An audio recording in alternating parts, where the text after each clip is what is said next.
All right, guys, I think we're live. Hope you're all doing well. Welcome to the party. So tonight we are going to be doing a single faction tournament. So we pick one faction, we play it all the way through, and that is pretty much it. So I think it's my favorite format. You know, the event is so much quicker. You get to kind of skip the whole pick and ban phase and all that sort of good stuff. And yeah, that's pretty much it. So we're going to get our opponent here. We are going to be fighting for Nurgle's Pestilent Glory tonight. So Big Nurgle is on his way in. And let's get our first opponent. So invite player. Got to go find my opponent in the Discord. Was that a jump scare? Yeah, it was kind of like went from absolute silence to the jump scare of doom. All right, outstanding, and does not look like there's any admin stuff. Everybody's going to be playing their old matches. Let's get it, dude. Let's get it. We have two Lizard players playing tonight, I think, and they're both high-level players, so the odds of seeing them are actually reasonably high. In the semifinals and whatnot, and depending on how I do, I could run into them as well. So first map is Imperial. Oh, we have Slaanesh versus Big Nurgle. Oh wow, okay, I haven't played this matchup in ages. All right, I respect that. It's gonna be fun. All right, so let's get our art blocker up. One sec. Yes, the Chaos Gods are with us, and let's start getting our stuff together. All right, it's gonna be fun, dude. I'm excited for this one. Slaanesh versus Nurgle. Ooh. All right then. All right. I'm trying to think about some tech here. All right, I think I have an idea. I have a scheming idea. So in land battle, it's funny, in land battle, this matchup is like straight up cursed for Slaanesh, but in Dom mode, Slaanesh can actually win it because they can play the objectives like super heavily. Trying to take Nurgle on head on is usually pretty foolish, but we'll see how it goes. Oh yeah, maybe I'll play Coast next time. I would need to practice him a little bit. I like the format too, fun to see uncommon matchups. I agree, yeah. Yeah, it's fun. We're towards the end of the season. This season is going to end once the DLC comes out. We're going to have a new season starting and a grand finals for this season and all that. So that's what's going down there. All right, so that looks fine. That looks fine. And outstanding. So front line is probably something like this. Oh, God, I want to use Chaos Knights so bad. I want to. Does Slaanesh have a way to kill...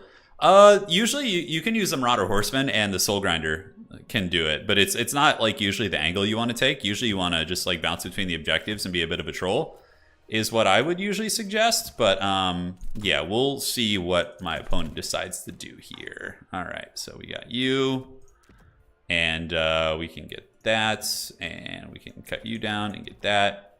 Oh, 45 gold left. It's the worst when you just have like a little bit and you can't quite get there. Feels bad. All right, so why? All right, we need this. And then on the back point here, any other abilities I want to get? I think we can throw in that. Oh, God, the spells are so expensive too. It's supremely evil. All right, so let's just get that and that. And then that leaves me with enough. 300 gold. God, it's awful. It's awful. What's Hank Hill's favorite drink? I don't remember off the top of my head, honestly. I don't have an encyclopedic memory of King of the Hill. I love that show, and I watched probably most of the episodes, but I don't know. It's not something that like I remembered all the quotes. If you're looking for someone who remembers quotes super well, Professor Pone, he just has like an encyclopedic memory as it pertains to that time period. I'm painting Nurgle Chaos Warriors 2 right now. Yeah, I'm painting Nurgle Chaos Warriors in tabletop, yeah, for my Old World army. It's looking pretty good. I'm using the new models, which are just outstanding. They're really, really nice. Okay, let's get you guys. Get some of these. Just a weird amount of money left, which is definitely annoying. And yeah, let's get you all sauced up. Got a little bit of money left, so I guess I could just slap some chevrons down on these if I want to. I always wondered how damage reflect is in this game. Like if it's something that's worth doing. Yeah, the voice actor for Dale just passed away. Yeah, I saw that. It's pretty sad. Yeah, Papa Nurgle, bless. I just woke up from a huge power nap. It was like a 2-3 hour power nap where you're like, you want to know one of those naps where you're like drooling and grinding your teeth? So I'm like trying to get my bearings back here. Hopefully it's before the battle starts. Gonna throw some chevrons down on these. That looks fine. And for reinforcements, what else do we need? We got you guys, we got you. Probably 2 of those is acceptable. Is there any reason we need, I feel like having a Marauder Horseman unit is always okay, but, more than that in this matchup doesn't feel pertinent. Spawn of Nurgle are kind of an interesting idea, too. I've kind of, thought about them. Forsaken, won't do so well because all the Slaanesh demons and infantry will dominate them pretty hard in combat. Overall, I think we're going the right direction with our troopers. Okay, let's call you in, and then of course we need some little nurglings in our life. Who doesn't? Who doesn't? All right, I think we're about ready. What about those ones? Slaanesh. Well, I'm trying to think of Slaanesh's flying roster, like the Death's Head grenades against Slaanesh. I don't know. All right, let's get it. Good luck, have fun to my opponent, and let's see how this game goes. Should be fun. My main faction is oh, you're talking about Baldur's Gate 3, Hadrius. Hey, Smell, how you doing? Welcome to the stream. Thanks for the stream turn. Besides the obvious discussion about the price, what do you think of the? Yeah, obviously the DLC is too expensive. I mean, there's been a lot of folks who've kind of covered that and do cover that kind of stuff. But yeah, I mean, that's my opinion, plain and simple. It's a egregiously high. But yeah, like the aesthetic is very cool. Like I think the I really think Slavic folklore is like super underrated and really cool. So like seeing that depicted is like probably the most exciting element of it all for me. Here. All right, so Slaanesh is ready to go. Checking to see if there's any tournament issues. It does not look like it. And yeah, I don't know if this build's perfect. It should do okay. Rotflies are interesting. The thing about Rotflies is they don't have I would rather take a Plague Toad of Nurgle than a Rotfly, probably, because it's cheaper and it has capture weight. And honestly, they seem just as effective after the armor piercing buffs. Rotflies, I think the niche application of the Rotfly is to be used against heavy cavalry factions like Empire, Kislev, to tie things down. But even still, I feel like when they gave Toads armor piercing, they kind of nullified the role of Rotflies a little bit. So I don't use them too often. It's very niche. Yeah, it's very, very niche. I know. I remember Pepperidge Farm remembers when Total War DLCs were like $7 or $8. They do. Pepperidge Farm remembers, dude. I've been doing this a long time. It's yeah, it's kind of the way of the world right now too. It's kind of sucks, you know. Like just so many things. Like companies are just like, you know, you're doing that, and it's like, man, it sucks. All right, so let's not play our first entire game without a screen blocker. And yeah, so what we're basically gonna do is move our goon squad up to the middle. So we're gonna park one Plague Bearer here on the back, and we're gonna like control the ground in between the two objectives to make sure that they don't just like dance around us and cackle. And we have like 2 range units because Nurgle obviously doesn't have like a lot of ways to control their position on the battlefield. So we're just gonna try and nuke them with these and hope it works out. Oh wow, small army 5. Is it gonna be like 5 SEs or something? I don't know how that's gonna go. I feel like Kugath wins that with Rancid Visitations and double cultists. Like, I feel like we win that fight still, even if they brought 5 SEs. Holy shit, what the hell is this? Okay, Cultists of Slaanesh. Oh my god. Oh my god, look at this. Alright. So look at this shit. It's Inkari with 2 cultists and double soul grinder. Oh wow, this is like some forbidden Slaanesh tech. I straight up hope my opponent like is able to maybe win this. That would be hilarious. So yeah, I think we're okay. The problem is I can't really keep up with them, but I can just spam Rancid. And I'm telling you, Kugath is like the worst thing in the game to kill. He's like, trying to fight him up close is usually a recipe for disaster. Okay. Then what do we call in? I think we call in Baron to the Bog because they'll just like massively debuff the stats of all my opponent's stuff. And yeah, or we could do the Exalted Plague Bearers with the Holy Hand Grenades. That could be something too. Okay, that is a very Chad build. It is. Okay, so let's go here, do this, and get you guys coming in to support. Oh, Kugath with the bombardments here. We need to get the Soul Grinder going as well, and then we need to get Baron to the Bog coming in to help out. They're really good. They like massively nullify the stats of these various units. All right, so yeah, we got our blob fight here, and I think it's going to be good for us. Nurgle is very powerful in blob fights, and trying to kill Kugath is pretty much. It has been, at least in my experience, a bit of a mistake. All right, so we got you. So the Toads are going to just pin this thing down.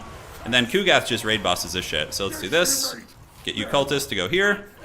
Nice Lash of Slaanesh. You can see one Soul Grinder is trapped by Toads in the back, so I think we just win that fight, like straight up.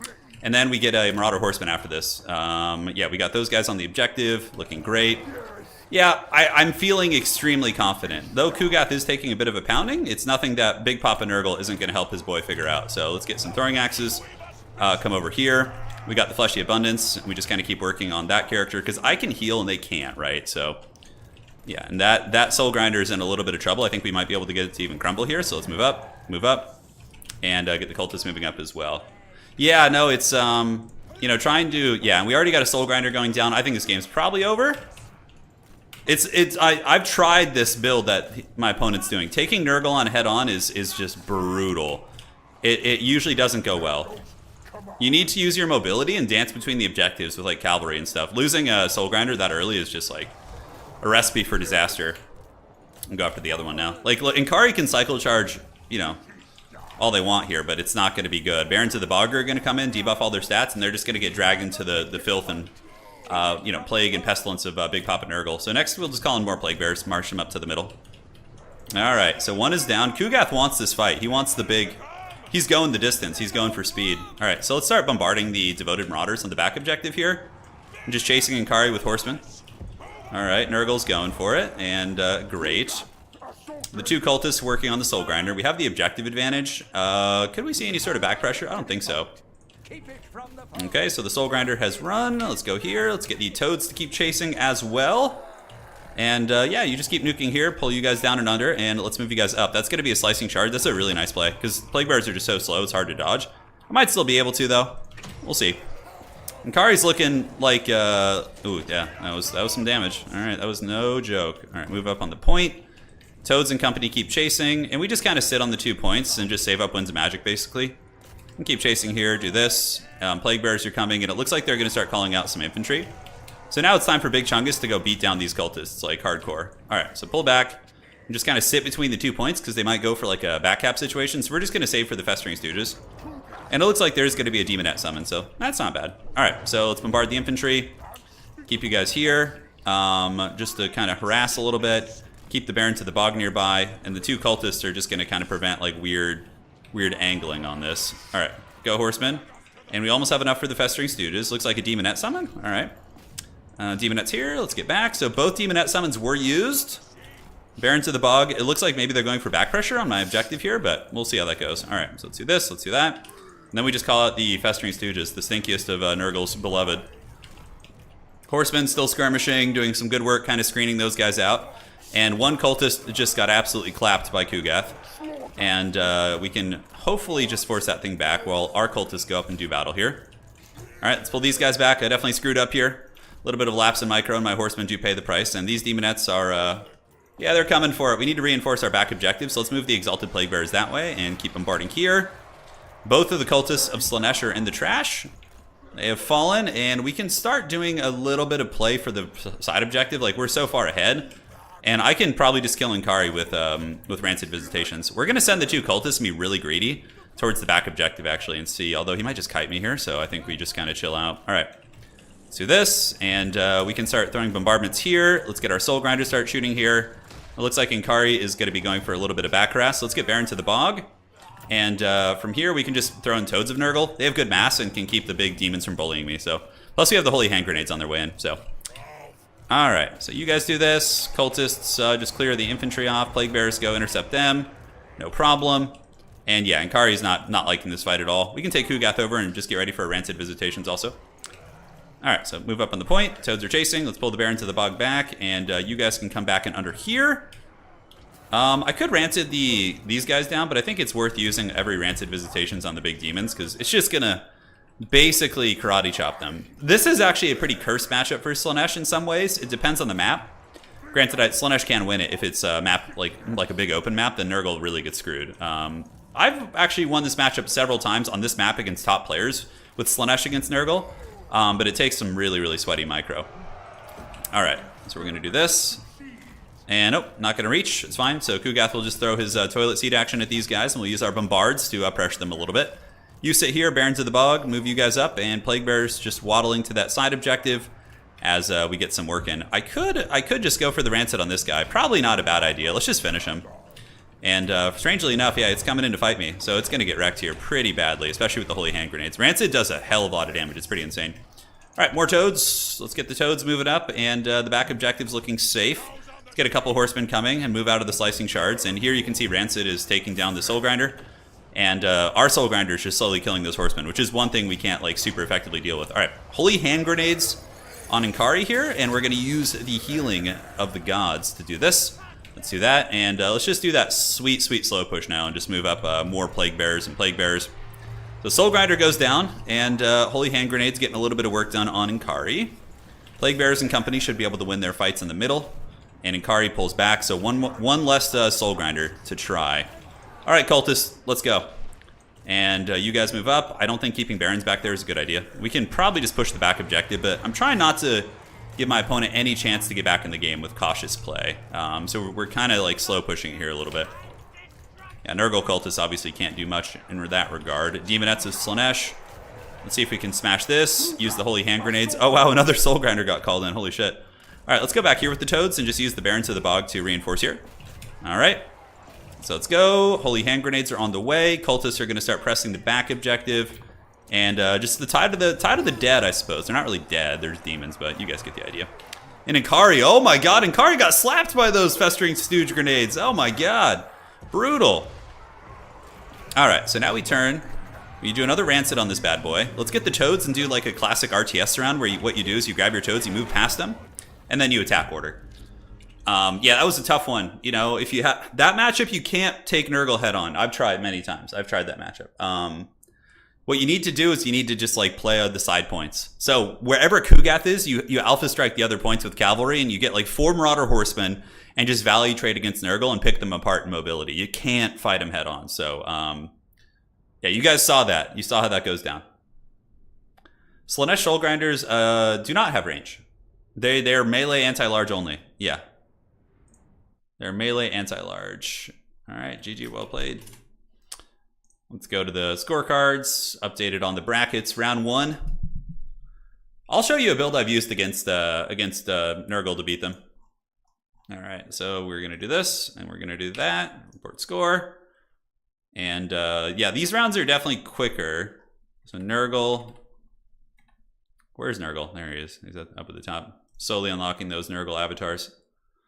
Nurgle versus Slaanesh. Slaanesh's Pestilent Glory. Not today. All right. Welcome, welcome. Michael, if you're looking to join the Domination, like, and start playing games, you should just join our Discord. There's people in there, like, looking for games, like, every day. So if I was playing Slaanesh against Nurgle, which I have in a couple tournaments recently, actually, last time I played an SFT, I actually think Inkari is really good. The 100 speed is a pretty big difference maker, so you can keep Witstealer Sword and just go Lash, Acquiescence, and Pavane. That's probably what I would recommend, just the cheap spells. And Rampage is always nice to have in your Batman utility belt. From here, you want the Mortis Engine's okay. I sometimes keep it, but man, it's pricey. Blissful Rapture's a must take. Arcane's good. This gives you healing when a unit is fully destroyed, which against Nurgle is actually good. Because you can kill like a Nurgling unit and it will heal you up.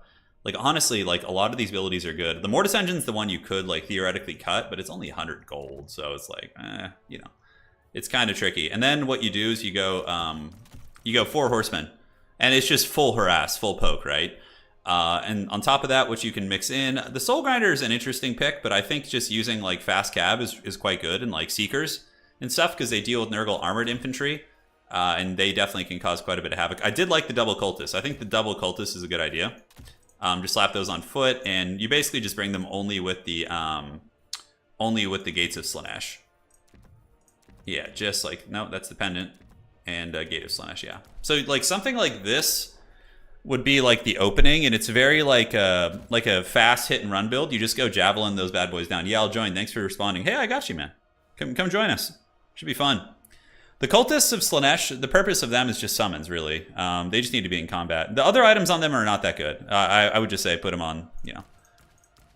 But yeah, Inkari is like, you know, decent. And then from here you can mix in, yeah, you got 3 Seekers. You can get the Hellstriders. Chaos Knights against Nurgle aren't very good because, I mean, if they're going Mass Plague Bearers, it kind of is, but they can get slowed down and picked apart, in my opinion.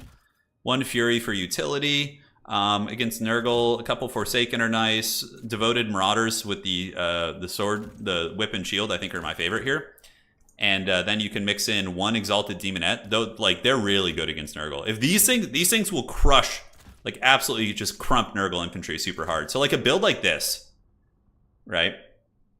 Greenskins versus Monogods feels really rough to me, especially against Nurgle. That's honestly, if you just see, are you using Wurzag in a 20 stack with like a bunch of Savage Orc Arrow Boys? Because that's really good against Nurgle. Yeah, but this is like what you do. You force Kugath around with the Marauder Horsemen. You escort the Marauder Horsemen with Inkari. You get picks. You're finding like loose units. You're cutting them off in between objectives. As soon as like any of their SEs engage, you just move away. Yeah, it's something like that. I think would work for sure. All right, let's see how we're looking on the rounds. A couple folks have finished in round 1, but still many more games to be played. Lizardman, all right, so we got half of the games finished. Let's head on over to the website and take a look at everything, see what's going down on the old tavern. So tonight's Thursday night SFT. Yeah, tonight, by the way, Ogres and Bretonnia are banned. So neither of them are being played tonight. Which is nice because people get to play like, you know, factions that aren't as common and as meta without having to worry about running into those factions. So yeah, about half the games have finished. All right, looking good, looking good. Subutai still playing. I believe we got some Empire here. Yeah, so still a handful of matches going. Professor Pone's still in his game. And what we're going to do is we're going to play through our initial rounds, and then we're going to, if we make it to the top 4, which with Nurgle it could be a little hard, but we're going to do commentary regardless of the top 4. Yeah, so it should be fun. So you want to know like a greenskin against Nurgle build. All right, so we'll do this while we wait for the next game. Just have like kind of a bit of a workshop. If you're looking for like super meta, right, like boring, mouth-breathing meta, then you just go Wurzag with Bonewood Staff. You just, against these guys, you would bring Brainbuster, Fist of Gork, and probably just Edbutt. Just like the cheap spells to proc. Power of the Wa is good. Warpaint's Revenge, you can cut. Wurzag's Revenge, you can cut that. This one isn't terrible. It does make them take extra damage every time they heal. Get back here, you can cut an Effigy. So that's like what you bring, right? Then in the front line, you can go with just like Orc Boys, honestly. Orc Boys are going to be fine. And then you just want to max out on like Orc Arrow Boys. Okay. Against Nurgle, for sure. And then as far as reinforcements go, you can probably have a couple Broken Tusk Mob type units. So Broken Tusk Mob, a couple Orc Boar Boy Biggins to deal with toads, right? And then like if the toads push to your archers, you counter them with the Orc Boar Boys. And the archers will kill the toads and plague bears otherwise. And then on top of that, you're going to want to like max out on squigs. Squigs are just too good to not have. So you can have like a couple in the main army. Nurgle's going to bring Kugath against you. So you're going to want to have the Arrow Boys like just putting it to him and giving him the dirty. There's other tech too. If you want to go really crazy, you can go like triple Doom Diver and try and snipe like the SEs and stuff. I don't hate having one Doom Diver catapult to keep like a Nurgle Soul Grinder honest too. So you could like slap one in reserve, but even still, that's a really niche tech, and it depends on the map. So then you want Squig Hoppers, you want to max out on Squigs. To be honest, I don't play Greenskins much, but this is kind of just like, yeah, dude, you need Archers. Archers, if you don't have Archers, you're going to lose. And Rustiers, you want to mix in too, just like this. And then for the rest of the front line, you probably want to get some Fanatics, like that, because Fanatics hard counter any like good quality infantry with their spinning loons. Then the rest of your money, let's see, can we get like something better here, 600, and we can just get the ROR. Yeah, we can get the ROR ones. They don't have spinning loons. Oh, they're just like Night Goblins. But these are what, the armor centering ones? Yeah, they're not like worth it. All right, where can we go here? Where can we go? Cotton Eye Joe. Maybe one nasty Skulker in the back, because he can just like smoke bomb like any like diving units. And then from here, you probably want to throw in a couple biggins, because once like they can help deal with toads. You can throw up max out on Orc Boys. Savage Orcs are fine. Like honestly, they kind of struggle against demons, but they're cheap and they have good enough stats, and they really benefit from Wurzag. Squigs will deal with the armor. Trolls, you could throw in a troll too, like Swamp Things or something. Wouldn't be like the worst idea in the world to just get like one of these. Yeah, like something like that, I would say is going to be really good. Chaos Dwarves are fine. They have some weird units, but yeah, like they have some really strong units and some really bad units. Yeah, I like Fanatics against Chosen and Warriors. That's why we threw them in. You could even get more Fanatics, so you could choose to like cut like a couple Savage Orcs like this and max out on your Fanatics. So we just go boom and boom, just like that. That's like a cleaner build, I think. Like this would be classic mouth breathing greenskins. You just move forward, you slap the Wa down, you spam spells with Wurzag, And your opponents are they're gonna have some problems for sure. Yeah, exactly. Catholic alcoholic in chat. Great point.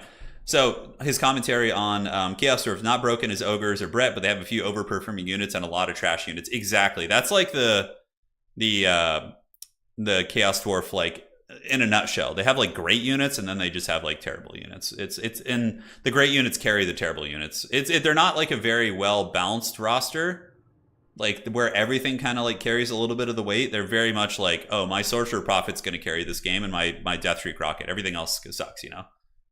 Hell yeah. Oh, Pwn won his first game. He seeks blood. He's coming for vengeance. Speaking of the Chaos Dwarves. All right, a couple matches left and then we'll start our next game. We finished ours really quickly, so. Is there any other matchups? Like, if you guys are newer players, is there anything else you would like to see? While we have a couple minutes, let me know in chat. And the first one that I see, I'll show you some ideas. Yeah, the greenskins are very micro-intensive. Absolutely, they do require a bit of micro in their defense. They're not as mouth-breathing as like ogres. Yeah. Bob is okay. That's what, like. So I have like an idea I'm gonna propose. Gonna make a video on it and propose it to CA. I don't think it's ever gonna happen, but something that I think would straight up be like the coolest thing ever would be if every single lord in the game had a generic benefit to your whole army. So you could like really contour armies based on your lord. So let's say, for example, we're looking at the Empire, okay? So for the Empire, if Karl Franz is your lord, he buffs, let's say he can, all great swords in your army come with like additional, so whatever. You know, if Volkmar the Grim is your lord or an Archlector, like it buffs your faith-based units like your Flagellants and your Sigmar Sons and those type of pieces. If Balthazar Gelt is your lord, then your artillery or maybe gunpowder units, like more armor on your roster. Like imagine if each lord in this game had a unique benefit that buffed your entire army in some way, because that would be a really good way for Creative Assembly to make like terrible lords like Tretch, for example, be viable, right? Like what if they gave like, yeah, okay, the lord might suck and he might be like cheap or whatever, but if he had a good army-wide buff that is like his lord buff to the army, dude, that would be so cool. Oh, so like what they get in campaign but not so crazy broken? Yes, like a very minor thing, but enough to like contour your army. So let's say you pick Lord Skrulk, then all your plague units, or let's say you pick Skrulk. Okay, Skrulk's army buffs. Plague Monks now have a damage over time effect, so when they hit you, they imply, you know, Skrulk's poison or whatever. And it wouldn't be like super strong, but like something, like a little small thing like that. Like, I think that would be super cool. And like, you know, extend the duration effect of your Poison Wind Globadiers by 1 second, 2 seconds. You know what I'm saying? Like something like that. And you could do this for every lord. Honestly, I would sit and go through every lord in the roster and come up with something really cool and really unique. And it would take a little bit of balancing, and there would obviously be a meta, but then like there would be more. When you play the Empire, there's very little incentive to take a lord other than Boris. When you play the Greenskins, if you're not taking Wurzag, you're handicapping yourself. If you're playing Chaos Dwarves and you're not taking a Sorcerer Prophet Lord, you're basically just throwing yourself in the trash. Like there's so many things that could be addressed in terms of like lord diversity and meta diversity with that would be I think really cool. Yeah. Fran, State Troopers. It's called Bring Me to My Men. You know, his State Troopers and yeah, Reichsguard Knights and Greatswords get a buff. Like boom. Like something like that would be really cool. The balancing would be difficult, and that's my concern, is I don't think CA would be capable of doing a thorough job with it. But because you know their priorities are elsewhere on campaign and charging us egregious prices for DLC. But yeah, I think that it could be pretty good. By the way, how's the audio sound tonight? People are telling me in the last few streams and videos it was very quiet, so I turned it up a little bit. Hopefully it's not too loud. All right, 2 games going, and then we'll go. Did anybody want to see any matchups? You could probably make that a mod if you wanted to. Yeah, it could be a mod. Yeah, generic lords would give buffs too, and it would be like one of the cool elements, I think. I think that could be great. Like, just imagine the potential. Just imagine the potential. Sounds good. All right. It'd be a cool way to balance it, but I also wish that lords were viable in some way. Yeah, well, that would be a way to do it without having to go crazy. The audio sounds good? All right, great. I'm glad to hear it, guys. Let's see. So, like, you know, Draz Hoth, for example, could buff, like, your Fireborn and your Kodai Destroyer. Like, make them more cost-effective. Like, let's say he gives... if you bring Draz Hoth, the Ashen is your lord, the Kadai become unbreakable, so they can't crumble. Like, so that's like not a massive buff, but it's pretty damn good. And there would be times where you're like, okay, suddenly these units are like useful. Generic lords are sometimes stronger than legendary lords, but let's like really look at it, okay? With the Beastmen, legendary lords are stronger. Demons of Chaos, they're kind of a weird thing. I would say that they only have like one, it's Bellicor. So in that case, it would be the generic ones. With the Empire, legendary lords are better. With the High Elves, I would say the legendary lords are probably better. Like Teclis and Alariel are very commonly used, but so is the Archmage. With Lizardmen, it's definitely the generic lords because of the prevalence of Slan. Ogre Kingdom's legendary lords are trash, so that's pretty obvious. With Tomb Kings, definitely legendary lords are better. I would say on most rosters, the legendary lords are just better than the generic lords. There are a couple exceptions, but on most rosters, you're going to be seeing Fey Enchanters for Luin. You're going to be seeing... And now, this is because Malekith just got nerfed, but previously it would have just been Malekith for like years. Right? All right. The High Elf ones, generic ones, are probably more consistently used. Yeah, I don't play High Elf, so you could be right about that. Archmage is the best lord. Yeah, that's too bad. Well, Lariel, see, I'm still stuck in my Warhammer 2 boomer mindset where like Larry was used in every matchup, so yeah. Yeah, there's so much potential for Total War Warhammer 3 multiplayer, guys. It's nuts. If you really look at it, it's crazy what could be done with this game. Like, you see games like Realms of Ruin like being made and these other like, kind of haggard Warhammer games, and you're just like, dude, if CA just had like the manpower to invest time in multiplayer, it would just blow like these other Warhammer multiplayer games out of the water. It has so much potential. Like the diversity of factions, the like beautiful, like the cool, well-designed looking units, like the aesthetics. It just needs a little bit of polishing in terms of balancing and other things like that. Shugengen Lords are really good. Yeah, they're amazing. They're top tier units. All right, so we got one game left, and they have 10 minutes to finish it. We finished really quick, guys. Sorry. So hopefully you don't mind the ranting in between games. Yeah, generic Tomb King's Lord is just like straight up never used. So yeah, it's Von Riddle and Sabris. All right. Let's see here. Just responding to someone. You got to play mobility. Okay, so being pinged a couple times. Don't know who to ping, but I got to do something. All right, so 1 second here. Well, okay, so a little bit of admin stuff. So we are going to drop you. Just doing a little bit of housekeeping before we get going. And let's see here. No, bad. Yes, good.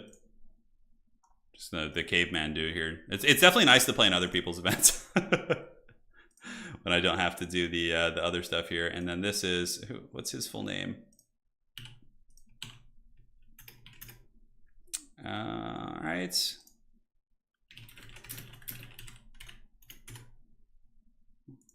Outstanding. Sure.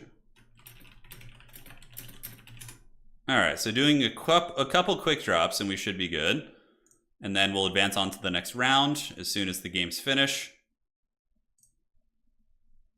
I think that's... How do you get Discord to display people's full names? I guess if the names are really long. Yeah, okay, so that's you. So then we would need to do this. And drop it. Did they even play their game? Okay. Okay, so we got to drop you. And then we got to do one more. Sometimes people will join, and when they lose the first round, they won't... All right, awesome. Let me make sure that all went through, and then we'll get started with the next game. I'm not playing Dark Elves tonight, although I am tempted to play some Dark Elves. They've been quite a bit of fun. They've been quite a bit of fun. All right, so one more drop here. And outstanding. All right, so I think we got all the old drops in there. Yes, good. And signups, we need to fix this. And year points go down to 1. We're almost there. Yeah, it's the nature of the beast out of region. Some people don't want to play all night. They just want to get a game in there, which is fine. Papa, thank you for becoming a SoCal, huh? Southern California, in my neighborhood. Thank you for becoming a channel member. Welcome to the Dukes of Haggard, my friend. And may Nurgle bless you. Nobody wants Nurgle's blessings in reality, but metaphorically speaking. Let's just put it down there. Dark Elves are a good faction. I think they're very underrated in domination mode for sure. Alrighty, we're about to get started. Skaven games. See, I don't like playing Skaven too much because the meta is revolves so heavily around the damn unsummoned things. Did that not go through? All right, so then we gotta fix you too, and then that should be it. Does anyone play Skaven? Yeah, oh yeah, there's 2 or 3 Skaven players signed up tonight. Khorne is probably one of the weaker factions in the game. They can, but that's not to say you can't win with them. Outer Region's playing Khorne tonight. He has a decent chance of winning the tournament as Khorne. He's a top tier player, but they are a little bit harder to play. The lack of magic is definitely felt on the roster. So, but like honestly, with this game, just play what you like, dude. Like everything can kind of compete to an extent. That's what's like pretty impressive. And you know, for all the grief we give CA, the fact that like you know the win rates are as close as they are is pretty solid. All right, so. Let's do this and see what this looks like. And it looks like we're about ready to advance. Yep. Everything looks nice. And let's go ahead and advance the Swiss. There's a Chorf that I can't beat. Oh, we'll see about that. Not with that attitude, you're not going to. Hey, speaking of Outer Region, looks like we're playing. So we get to suffer the Nurgle Khorne Duel of Fates, which I've always felt is a pretty interesting matchup. All right.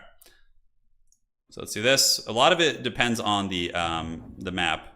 TV outer. All right. So we get to go suffer against Outer Region right now. Let's do it. Although I think Nurgle's fine against Khorne. It depends on the map. Let's get our boy in here. All right. There they go. And let me tell everyone in Discord that the next round has started. Pretty good signups. We just literally announced this tournament. Had almost 30 people sign up. Like we announced it a couple hours ago. Next round is live. All right, guys. Get those rounds in. We got Outer Region coming, and hopefully it's a small map. If it's a small map, our chances are better. If it's bigger, we lose, probably. Okay, so that's a good map for us. This matchup can be really interesting. It can be really interesting for sure. All right, Nurgle's Pestilent Glory. Let's get it. Let's get it. What do you think Khorne would get? I think Khorne will, yeah. I don't know what Khorne's missing. There's a couple like legendary Khorne characters that are missing from the game that definitely could be brought. All right, let's get the art up. There we go. Do this, and let's get this party started. All right. Outstanding. Buffs. Yeah, we can keep some of these. Don't really need those, and we're all set. All right. So, against the Legions of Khorne, what do we want to bring? I think we bring these guys because they're pretty cool. Toads are obviously pretty good here. Damn, those guys are expensive. All right. Yeah, we're still streaming, dude. Khorne needs Rattling Gunners. I honestly don't know what they're really missing. I'd have to take a look at it and see what's in the neighborhood. Khorne could bring Bloodletters, but Bloodletters I think just kind of get wrecked by our big boys. Our biggins. So I always bring like a couple Poison Hounds. I think that's like a staple. Let's get you. And then for the rest of the army here. Would Khorne benefit from Pocket Sand? Yeah, they for sure. Dude, the Pocket Sand thing is so freaking funny. Holy shit. I think that's one of my favorite King of the Hill moments of like all time is the Pocket Sand bit. It's so good. It's so money. All right, so for the rest of the army, you could probably bring a couple of you just for utility. A couple little popcorn bandits. Definitely you need Marauder Horsemen in this matchup. Because Khorne, what they'll do is they'll poke you a lot. They'll use the like horsemen to like poke and prod you and try and find their way into the cookie jar, as they say. Oh, I wish I could use... I hope we get one matchup tonight, like against like a Wood Elf or something, where I can use Chaos Knights and just like feel like confident about it, you know? That would be really nice. High Queen Khalida build. Khalida's not the worst. You could definitely like find a way to make use of Khalida. Yeah, the voice actor for Dale passed away. It's sad. The Pocket Sand was, I think, one of my favorite moments when he just like pops. I think he's in like a tree or something, and he pops down and throws Pocket Sand in the guy's eye. It's just like it's an all-time classic. Yeah, it's a great moment for sure. All right, so almost ready. Wow, he's ready to go. He's like just out for blood tonight, isn't he? All right, so let's get you. Let's get this. This is also a matchup in which you can bring like elite units, like Chosen type units, which could be kind of cool actually. But Chosen probably don't want to be fighting against you know, like Exalted Bloodletters and stuff. I wish I could find a way to like mix them in and have it be like cost effective. Yeah, I think this is like how I would prefer to go about it here.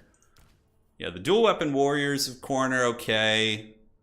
They're definitely a little bit scary. We got you guys. Yeah, it's like I feel like I'm like really light on units here. Like really light on units. I guess we have enough reinforcements. It'll be all right. Things will die, and you know we'll go from there. So that would give me what, 500. Sorry guys, I'm doing some big MLG math in my head right now, trying to figure it out.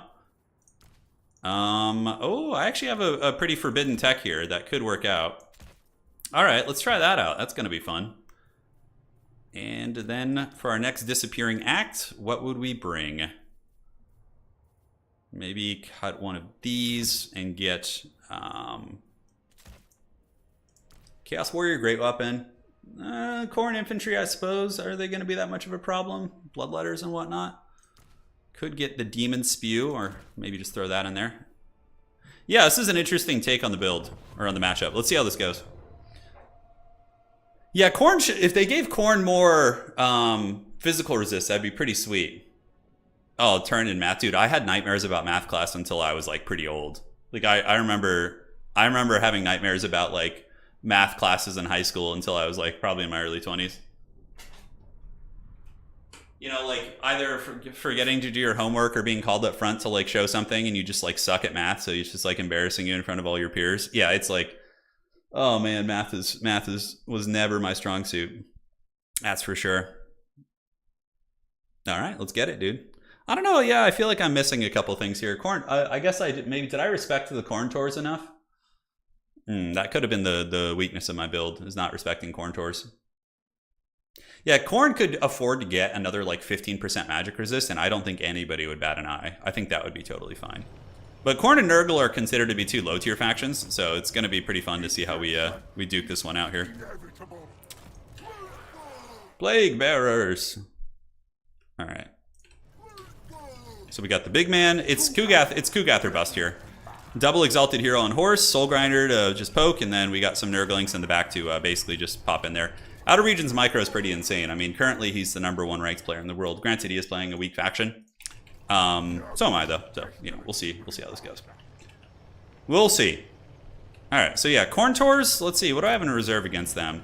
I guess I just have Plague Bearers and, you know, Toads and things like that. And also, my Forbidden Tech here is pretty good. Small army for both sides, actually. He's got a pretty elite force, I would imagine. All right, so let's move up. Move up, move up. Let's take the Fire at Will off. And do this. Oh, the Gorgon and double Cultist. Okay. So guys, look at this. He's got Scarbrand and the Bloodroot Behemoth. That's pretty metal, actually. I do like that. All right, let's go shoot these Marauders real quick. I think I can take them. I think I can, you know, because we're going to call in the Death's Head grenades and just sit on top of Scarbrand and do a lot of damage. Yeah, so that's the game plan here. Okay, so they're moving there. All right, so let's just park up here and do this. And just kind of keep creeping. And the two cultists can grab this for now.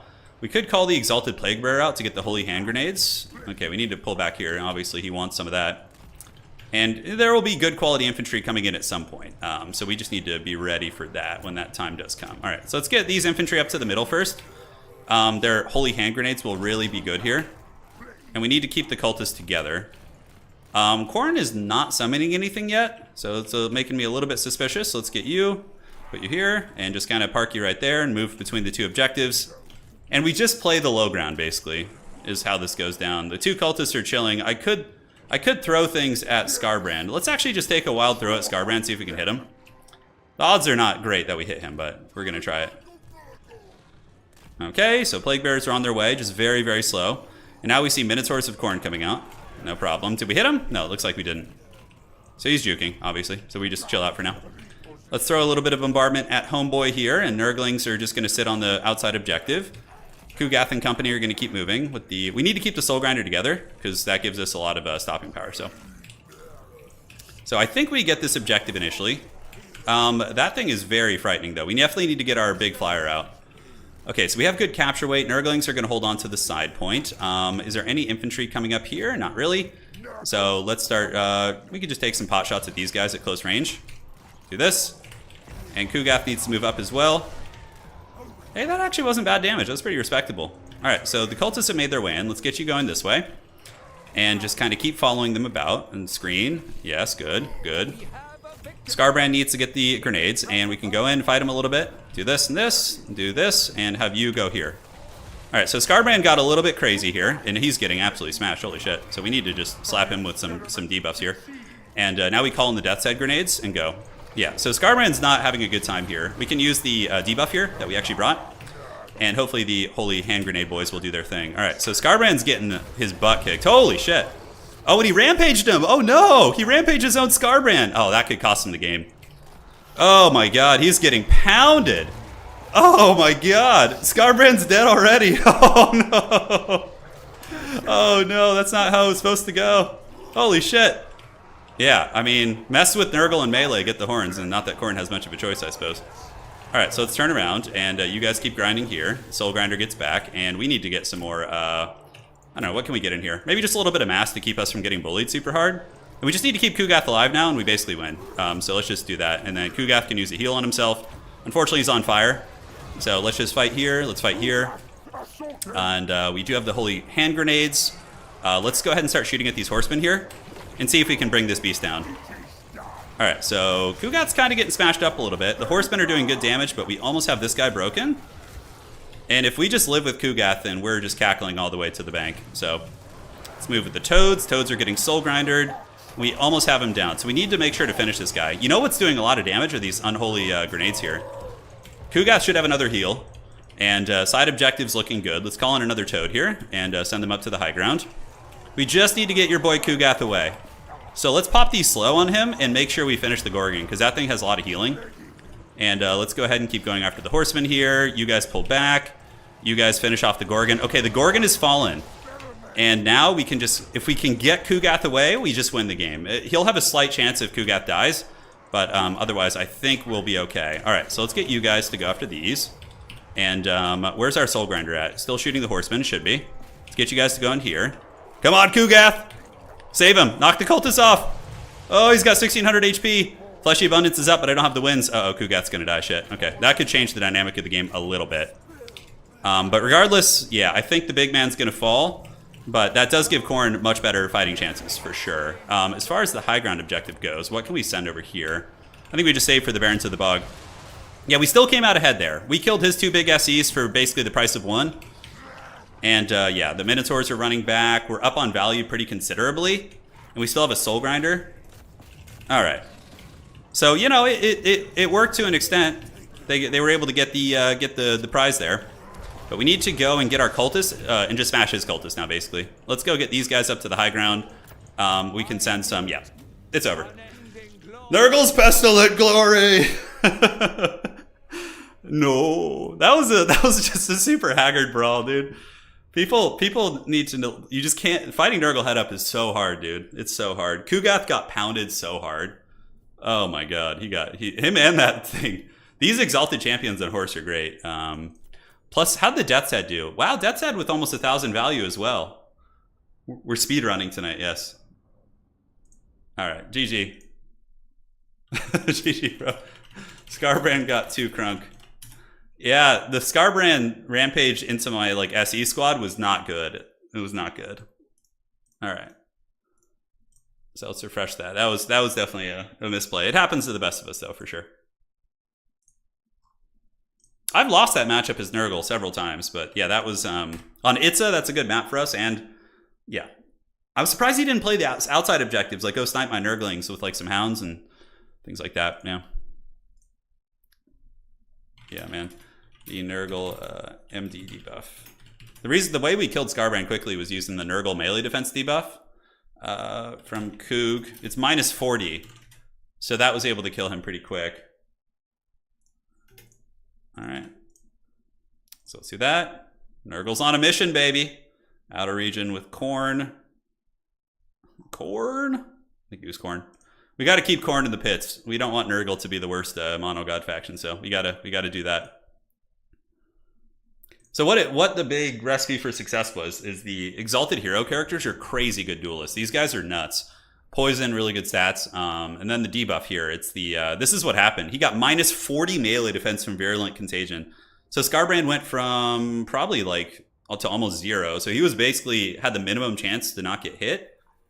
Yeah, Yeah, so he was down to 10 melee defense. So he was like basically getting hit most of the time. We'll see. Who would win? Lazy Boy Kugath or... Oh, Kugath would crush Greasus. Kugath is the best duelist in the entire game. There is no one in this game that can beat Kugath in a one-on-one fight. But yeah, he has 28 speed and is an absolute potato. Outer Region was owning me with the throwing axes. Throwing axes were doing most of the work. That was what was really, really giving me the dirty. But it could be some time before we have another round here. So, shit, yeah. And do we just like do something for fun? Like another match, maybe? I don't know. I could do a land battle. Yeah, we could do a land battle to stay warm. Yeah, Nurgle Magic's quite good. That's not even Nurgle Magic. That was the Rancid Visitations. Or the debuff, yeah. Scarbrand's stats are really good, but he loses to Kugath. I mean, I can show you right now. Like, we'll do a quick test. Alright, so Skirmish versus AI. And we'll do Kugath with everything versus... I mean, Kugath, but I'll just only use the kit that's, like, optimal, right? Scarbrand, I think, does pretty good against them because of the fire damage helps. But, yeah, and he can have everything, too, which is fine. Alright. It's time for the Duel of Fates. Wulfric is literally, like, not even a good duelist. Even though he's, like, the Hunter of Champions, he is not a good duelist. Yeah, he's good for his C-Fang and for, like, gooning, like, people weaker than him. That's what Wulfric's good at.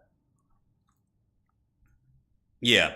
Yeah, all the green. Nurgle Magic is very good, for sure. Like, Nurgle, when they get a DLC, will probably be pretty tyrannical. I think they're okay and competitive. I actually think, like, they're pretty decent. Yeah, so we'll find out. Alright, so let's go do this test real quick.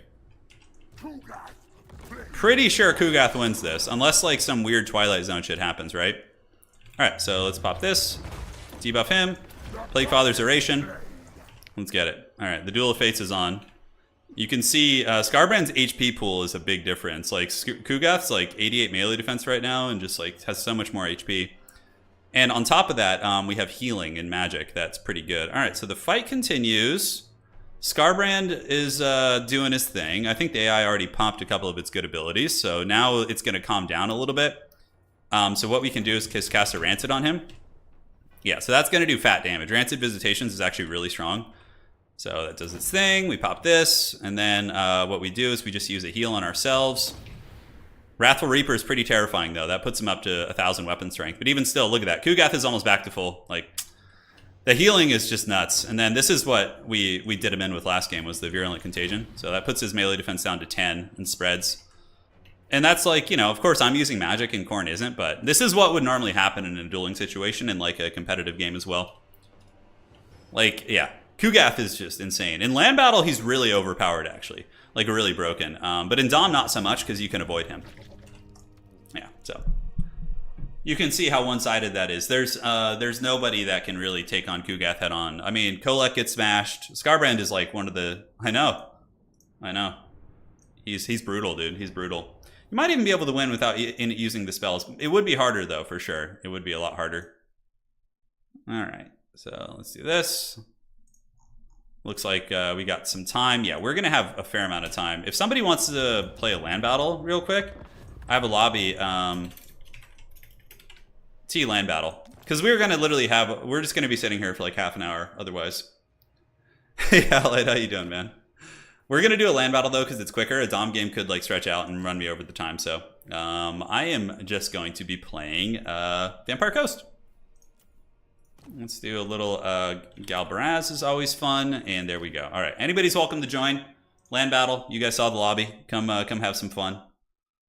Outer Region wants revenge. All right, Outer, whoever you want to play, dude. Fire it up. Can we not seek counsel? Are you going to play Bretonnia? Who are you playing? I'm playing Coast, so let's see what you got. You going to play the filthy Bretonnia against me? Embrace your inner sweatmaster? Tretch.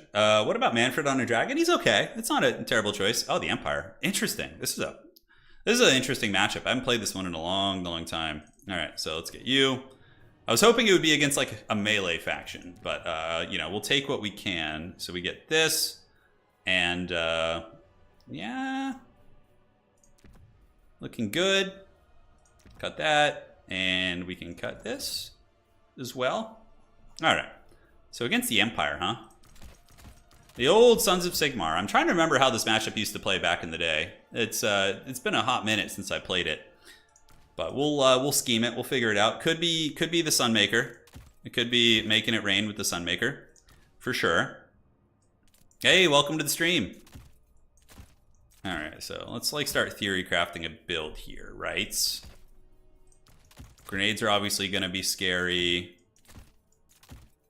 It could be like a Sunmaker type build, which I think I would be probably ready for, more or less.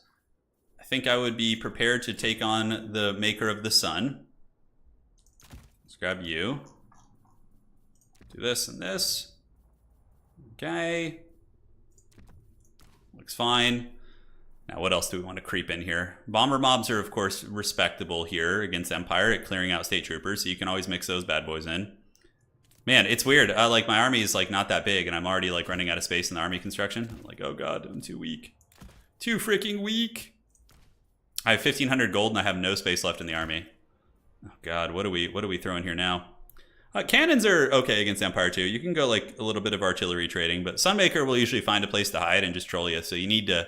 I think you need to get a little aggressive, to be honest. Okay, so what else do we want? Deck Gunner spam is also pretty respectable against the Empire if you want to. You can do that, but I don't know. I don't know. Maybe it's a little bit too dangerous. I don't know how good like the Sunmaker would be against like Deck Gunner style play.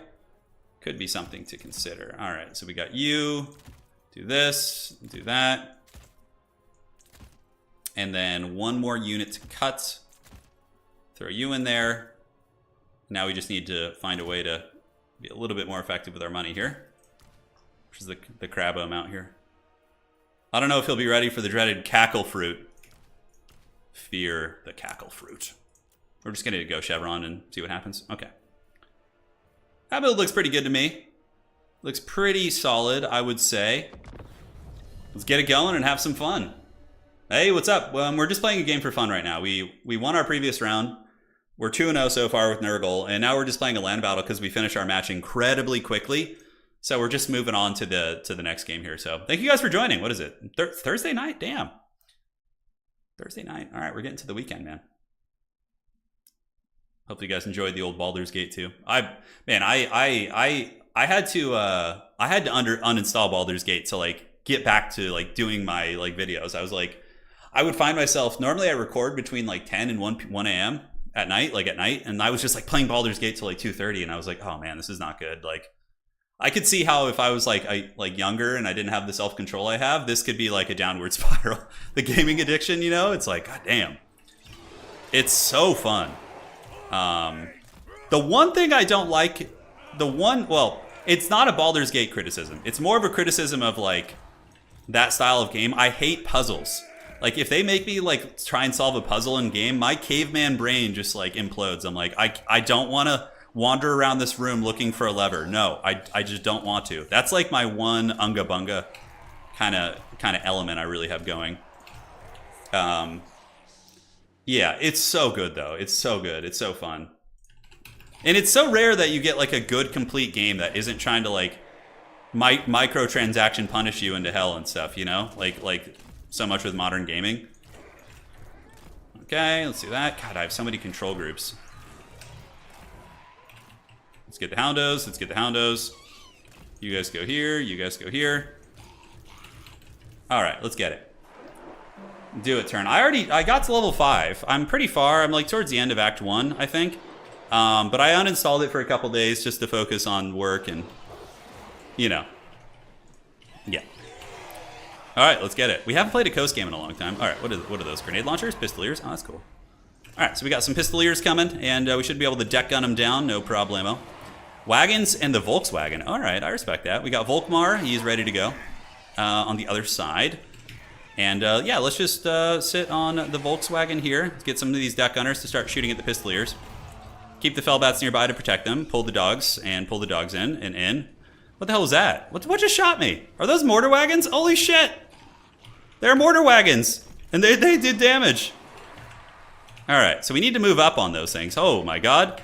If he doesn't have any guns though, I can just run over there and just like take them out. So let's get the Fellbats and just go like here. Just push. Keep our jet gunners moving up, and now we can just keep moving up. Holy shit, those are mortar wagons. All right, so let's get the hounds going. Okay, there are some tricksy hobbitses here. So we need to get our gun bats back and just kind of have them sit on Volkmar for most of the game here. All right, so we're moving up. We're creeping, and let's just keep going after these guys and just keep slow pushing up. We'll have Homeboy absorb the attacks, and we could use Melkoth, but I want to kind of see what we're working with here first. And we got our bats. Let's get the hound units going up. Yes, yes. And Noctilus might be able to fight this. I don't know. We'll have to see. Let's start shooting at Volkmar. And we can get a Wraithstorm on the caster if it's standing still. Okay.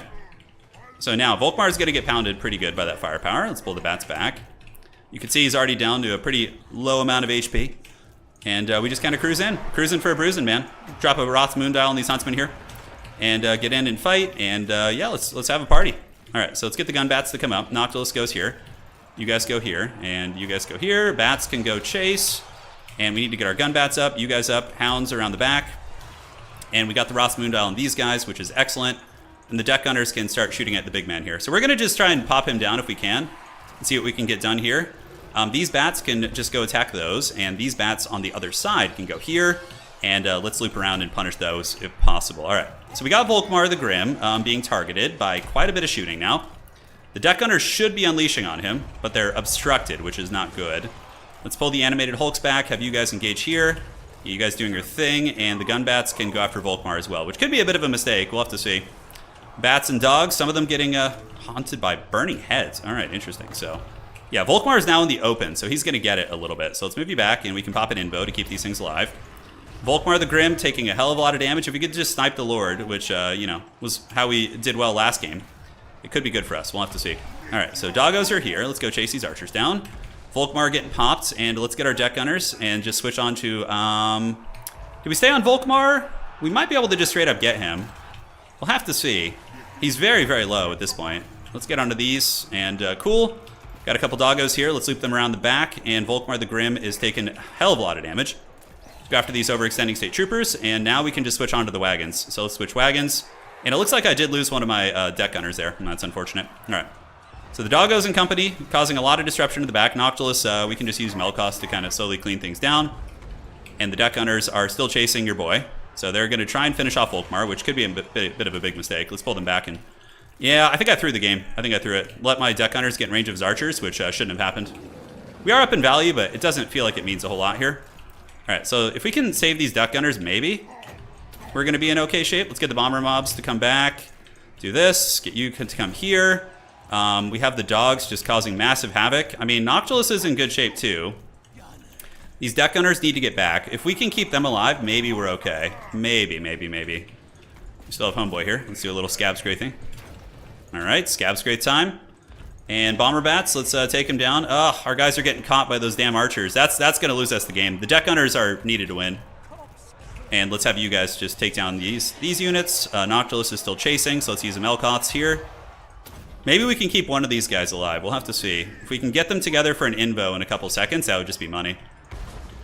All right, so Archer's doing good. We have our Scab Scrape Man doing its thing. Gunner bats up in the sky, nailing down Pistoliers. All right, so we stabilized one deck gunner. So let's get them together back here. Back you go, back you go. Noctilus would like to get like an overcasted one with two of them in range. Come on. Yes, that might be able to save though. I'm not sure. All right, so the deck gunners got one of them. Let's pop these guys here. Our Wraith, unfortunately, our Gunnery White, excuse me, is getting popped in the face here. So let's pull you guys back, and the deck gunners need to turn and start shooting at these. We kind of pulled back into a bit of a defensive concave. Let's see if we can save this character. All right, so that invo still didn't save those guys. They're still crumbling. That's wild. That's some crazy shit. Do we want to use a Wraithstorm? Sure, why not? Let's see if we can save this gunner guy. He would be very useful here, actually. A lot of archers still in play. Noctilus is going to go see if he can save him. Deck gunners here, yeah, they're getting crumbled actually by the mortar wagons, which is pretty awesome. Okay, let's pull back. Noctilus might have to try and carry this. I don't think there's any way to save our friend here. I think he's just doomed. It's a lot of huntsmen. Let's see if we could salvage him. I know we tried it before, but it's, you know, desperate times, desperate measures. Yeah, the mortar wagons are actually doing it, dude. They're causing a lot of havoc. But do we save the character? We have actually extra powder, so let's make sure to pop that before we go here. Noctilus is going to go here. Gunnery White's going to try and get back. This guy's crumbling, which shucks. We have our gun bats. Let's loop them across. Noctilus versus the world. Yeah, that's basically what this is going to devolve to, for sure. Let's get you over there. Pull these guys back. I don't want them crumbling. Yes, Gunnery White won't stop crumbling, even with an invo, dude. He's just like at negative leadership. Man, it's so brutal. The mortar wagons won't be able to do much, interestingly enough. So if we don't if we have a couple weird units left over, did he stabilize? No. God damn, dude, those guys just will not stabilize. All right, so Noctilus and company are just hunting. The ammunition is being used. The mortar wagons are basically going to be dead weight against us. Is there any areas we can go? Maybe over here, do like a little loop around. Like, good luck killing Noctilus, dude. Yeah, he's hunting Volkmar. I could be using Melkoths. I don't really know what's worth using Melkoths on, to be honest. We still have a fair amount of wins. I would probably want to save for invos. Let's move over the high ground. Just shoot here, and then it looks like we're being hunted by some archers. So let's loop back and forth and back, yeah. Noctilus is still on the hunt, and maybe he's going to make contact with Volkmar. We'll see in the next episode. A lot of pistolier mobs, as we call them. Let's screen here. Although, man, those huntsmen just have such good range. All right, we need to do this. Maybe these guys can juke a little bit. How's this fight going, by the way? Are we able to catch anyone? Oh, let's just use a little Melkoth's action here. Slow him down, see if we can get some value. And, yeah, the animated hulks are getting punished. What's funny is this isn't going to be, like, easy for my opponent, unless they get army losses, because that's, like, a lot to kill. And how's the ammunition looking? Surprisingly, the mobile mortars were actually good against my army. Like, I couldn't shut them down. Like, normally mortars, like, I kill with fellbats and stuff, and dogs, but the wagons you couldn't. So that was actually pretty interesting. Let me, I'm going to minimize and check the round real quick. Let's see. How are we looking? Okay, so checking. All right, these bats are running for the hills, and perfect. We got a blob fight. We can try and knock some of these guys down. Let's do that. Let's do this before they crumble down. Let's see if they can get a little bit of work done. All right, let's shoot. And another Melkoth on these guys. Slowly wear them down. So some of the pistol mobs do get broken. Melkoths, they're still confident. Noctilus is going like a champ. We have Wraithstorm. Mortar wagons are basically dead weight. Which one do we want to shoot? Probably just the low health one. All right, so it begins. The round is done? All right, sounds good. So I'll probably, I mean, yeah, I could drag this out, but I would probably end up losing it after like 20 minutes. GG, well played. It's a fun match, dude. Really cool build. All right, so let's get the next one set up. It's going to be, the round is done. Let me make sure there's no drops that need to happen. Looks like the games are in. Sounds good, thank you. Thank you, Tim, for the update. Appreciate it. All right, so the round is live. Nobody needs to drop. So let's advance the Swiss and see who we will be doing battle with today. Yeah, Volkmar was almost healing cap, dude. Yeah. Oh yeah, he was awesome. All right, so we got our opponent in round 3, who is also undefeated. GG'd out of region, fun match, a good halftime game to keep the hands warm. Okay, and let's do that. And we are playing our opponent here. Here we are. All right, next round is live. Next round is live. Good luck, have fun. All right, so our opponent should be on the way. And we are in domination mode. And Nurgle. What map are we going to be on? Volkmar's good. He's definitely good. But that's not what carried the game for the Empire. The game was carried by the Huntsmen. They were really good. He snuck up on my deck gunners, and I was really lazy with my micro, and he punished me for it so hard. Yeah, it was a great performance on his part. All right, so the map for round 3 is going to be Gates of Ekrend. One of my favorite maps, actually. I love Gates of Ekrend. All right. Cool. So copy. Cheers. I don't know what my opponent's playing, but let's see what it is. Going to the declaration page. My opponent is playing... Why do I have a feeling it's Lizardmen? It could be the Lizards. Okay, I don't see what they're playing, but we'll find out in a second. So we just hang tight. So far, we're hanging out. Old Kugath has been carrying us to victory. Festus is really good too, though, but just the factions I've run into, like Khorne can annihilate Festus. Like, Scarbrand will come in and just put him in a trash can. I got a bye round. I don't even have time to play the 4th round, so no chance. Ah, it's okay, Brian. There's going to be plenty more events. We'll see you back next time, I hope. Did you want me to drop you, Brian? Oh, is he dwarves? Are we playing the Dowie? I'll start building for the Dowie then. Satisfy the grudge. They have wronged us. All right, so let's get this going. So gotta put some respect on the gyrocopter play. If you don't bring any Furies, then you're a bit of a potato. All right, so let's get all this going. I'm always like torn between cultists and aspiring champions in this matchup, but I do like the cultists a lot. They're pretty nasty little fighters. All right, so we got the dwarves, which is not like the easiest matchup in the world. Okay, I'm scheming. I'm thinking how we want to do this. Okay, maybe like that would be better. Yes, and yes. I really hope that Nurgle, when they eventually get a DLC, I hope they get Tamarkon. That big like toad dragon guy, that would be so sweet, dude. Oh, that'd be so cool. All right, so we got you. We're gonna bring these spells. Those characters are ready to go. The big scheming. What are these guys on here? Okay, so probably do this and this. And we can slap you over there. All right, I like that opening. And then from here... Forsaken are actually not bad in the Dwarf matchup, because if they eventually start spamming Slayers, you can have a couple of Forsaken to take them on. And they trade super well, they wreck Slayers.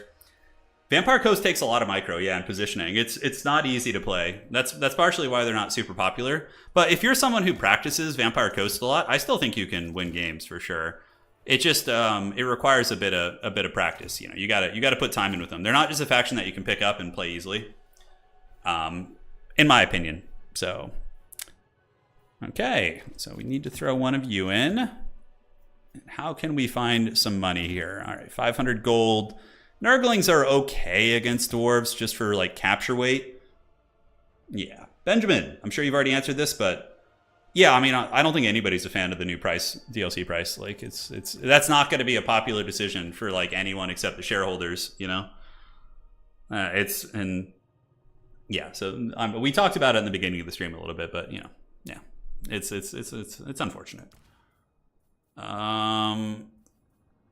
Okay, so the dwarves are ready. Satisfy the grudge. They have wronged us. All right, so we'll do this and that. Shit, I need to take some chevrons off. Yeah, 5 gold, baby. All right, we're back in it. All right, so we got our 5 gold. What else do we want to bring? No, I knew I was missing something super important here. All right, that would have been really bad if we forgot those. We got 450 left. Let's get you. And all right, let's have fun to our Dowie friend here. Let's see what they got. Templar Knight. Hey, Turin, how do you think the Changeling will work in multiplayer? Love your videos and thanks for the amazing work in the Total War community. Let's see. I mean, I feel like I don't know. Like it's with the Changeling, my perception of him when I first became aware that he was going to be the Lord was that he's going to be, I don't know how they're going to like implement him into multiplayer fairly was like my initial assessment. Because like what you see in all the trailers and everything is like his ability to just like, yeah, I don't know. We'll have to see. We'll have to see. All right, so Gates of Ekrund is here. Mike, thank you for becoming a channel member. Welcome, my friends, to the Dukes of Haggard. You guys are rocking it. And yeah, here we are. Gates of Ekrund, let's party. So we went with double Soul Grinder. Cannons are scary, but I've kind of been learning lately how to just line of sight cannons and still get value out of my Soul Grinders against dwarves. So that's the idea. That is the idea. Mike, I really appreciate that, man. Thank you. Tomorrow, maybe I should stream something tomorrow. Pone, would you want to do like an Age of Wonder stream tomorrow? Or I could just do another Total War stream. We could just do another one of these. Yeah. All right. So, yeah, we should be able to take the side objective by just sending like a single Chaos Warrior over there. Dwarves are not good at contesting side objectives, but we definitely want to push them. Cannons will have some issues because we can hide the Soul Grinders behind this hill and like shoot up and over, and I think we can do well. We could also like hide them like in the forest and shoot up and over. So the mortar positions are going to be pretty cool. Pretty cool indeed. Or AoE4, that's true. The reason why I've taken a bit of a break from Age of Empires is because it's really hard in my hands, and my hand issue has been acting up a bit. So it's not because I don't want to, it's just because I will get back to it though. I feel like we need a thematic Age of Wonders game, but we'll figure it out. All right, so let's get the double Chaos Warriors in the bushes. Serve the Plague Father. So Festus has got his boys. Festus and the boys are going to be running about. You got you warriors and double Soul Grinder, which is just such pestilent bombardment. Soul Grinders of Nurgle are one of my favorite units. Thalen, thanks for becoming a member, dude. Hope life is treating you well. We're gonna try and do you proud in this one against the mighty Stannis here. So let's see what happens. I played this. It's not Carpal Tunnel actually, unfortunately. I have had that, but I was able to get rid of it. But 5 SE. That, you know what the great thing is about domination mode is you don't need rules to play, except when units are bugged or broken. So you can. There's no limit on army caps that are put in place by CA or what we play with here. So like anyone can just plug and play. What is that going to be? Miners with blasting charges in the trees. Let's move you guys up. Move you guys up here, and then we can grab some marauders, and let's go see if we can get some bombards on the dwarf army right away. Could be some cannon fire. Yeah, the double Urgot. I love it. The dwarves are hiding in the trees. Who would have thought the dwarves would hide in the trees from Nurgle? But that's just the nature of the beast now, huh? All right, so we just run into the tree line here, and we just chill out. The cannon's obviously been called in. I'm pretty sure I can sit behind here and cause some havoc. Okay, so it looks like there are some Dowie moving that way. My Chaos Warriors will cruise up. Spells, we have Stream and Fleshy. Here's the formula. If you're playing Nurgle, and you have a lot of single entities, you usually always want to bring Fleshy, but if you don't, you can bring the Miasma of Pestilence and Stream to basically just get the mass army-wide healing, which is very strong. All right. So Chaos Warriors. Chaos Warriors are really good against dwarves. They're really good. We could move in and test their waters here. If my opponent does not have Gotrek and Felix, then they might have a very bad time versus my SE squad. So we're going to go and just start with the Healing Aura. And we can move our Soul Grinders over here. Let's also grab some Forsaken and run them up through the trees. Although, do we really need them? Yeah, I think we're fine. It's just blasting charges here. And Soul Grinders don't care about blasting charges. Okay, so we're going to take some quick pot shots at Altar's Raiders, even though there's trees. Okay, yeah, the trees literally blocked every shot, so we got owned there a little bit. Let's move in. Blasting charges going like champions, and we can go ahead and get sneaky and see if my opponent's paying attention with that cannon. And go over there. And we're taking a bit of damage, but we do have the healing auras on. And Chaos Warriors are moving in now, so I think we're okay. All right, let's move out this way with the Soul Grinders. Healing is up. We can use the Stream of Corruption if we want to. Let's do this and pop that. Outstanding. And call in some Furies. Furies for the Fury God. Yes, please. And that Stream of Corruption did some nice work. All right, so let's bombard these guys, and we can send you to that point. Chaos Warriors, we're going to dominate this fight. Like, even though Homeboy's getting slapped a little bit, we're going to heal him just to be safe. Holy shit, look at this. Oh, wow. Okay, so we got a lot of units coming. They're very blobbed up, so we're going to punish them here. So Chaos Warriors have made it to that point. Chaos Warriors are going here. We got this Fury. It's going to go jump on those Altar's Raiders. And you can see now we're starting to just really clean up this fight.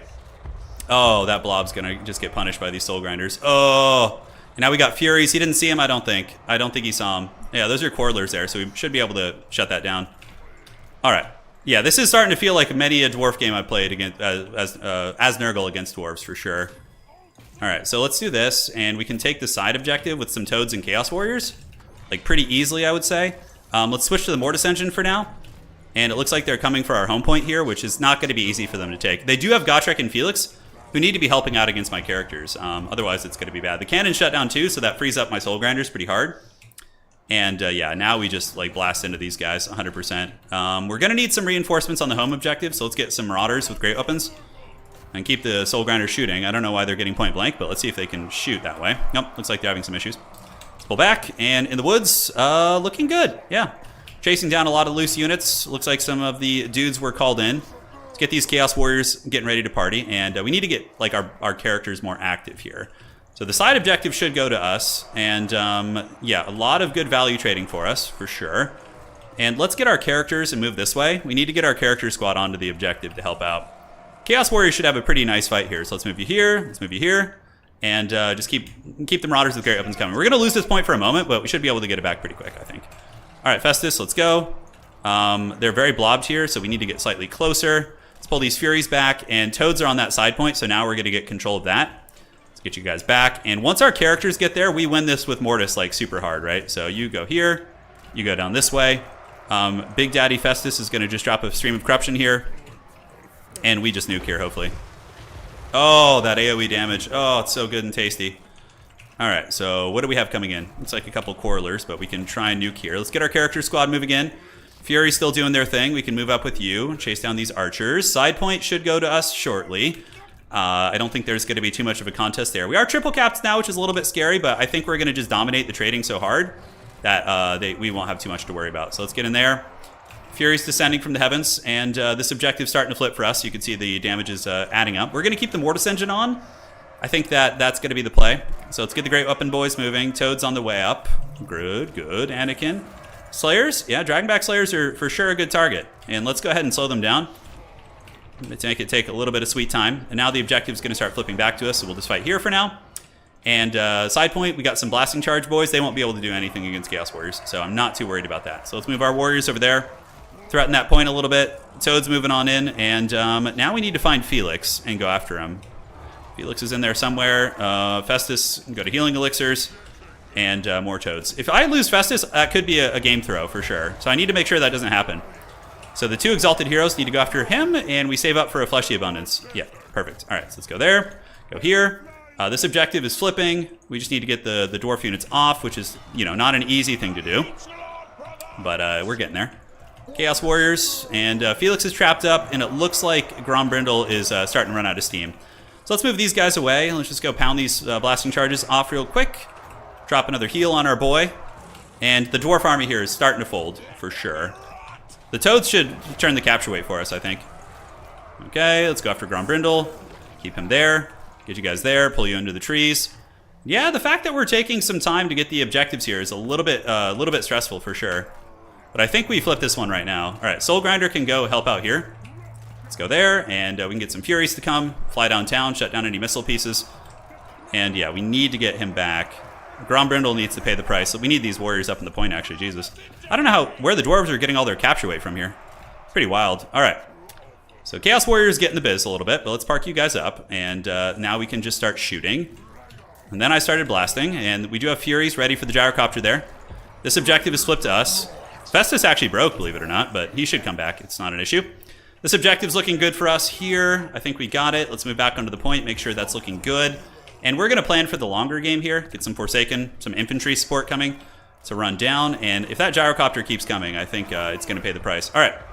So the blob fight here is obviously going pretty well for us, but killing your big man there is not going to be easy. Dragonback Slayers causing some havoc. Let's shoot here and get the Furies to go after the Brimstone guns. All right. So we got 2 points here. Let's just keep fighting. We have plenty of time now, so we just need to hold on to these 2 objectives and just kind of trade. Have you chase here. Festus will come back. He's gonna return like Palpatine. With the 2 Exalted Heroes going after Grombrindle, although Felix is definitely the smarter play, so we need to make our way over to Felix and take him out. Soul Grinders, let's do this. We can go jump on the Gyro here, shoot at these guys, pull you back, and on the side, let's get some Hounds looping up. All right, so we got control of the point. Festus is back. We have our 2 characters, which are going to make their way over to Felix and hopefully take him out. Nice bombardments. Definitely wearing down those archers. Slayers are on their way over, though, which is certainly not easy. And it looks like there was a cannon called in on the other side, which is interesting. All right, so let's get the Furies to go after the Gyro. Wrong button. And the Hounds to go shut down the Iron Drakes here. And these guys need to run away. And Felix needs to just pay the price. We need to get rid of the healing, because otherwise Grombrindle is going to go bananas. So where do we want to heal? I don't know if we do. All right, so Slayers are chasing us, which is a nice play on my opponent's part, but that's what the Forsaken are for. So let's get the Forsaken after them. How are we looking here? Looking good, but slightly sketchy. So let's get some just basic Marauders up there to give cap weight to make sure we don't lose out on that. And now we can shoot here. All right, so Felix is getting bashed by the hero squad.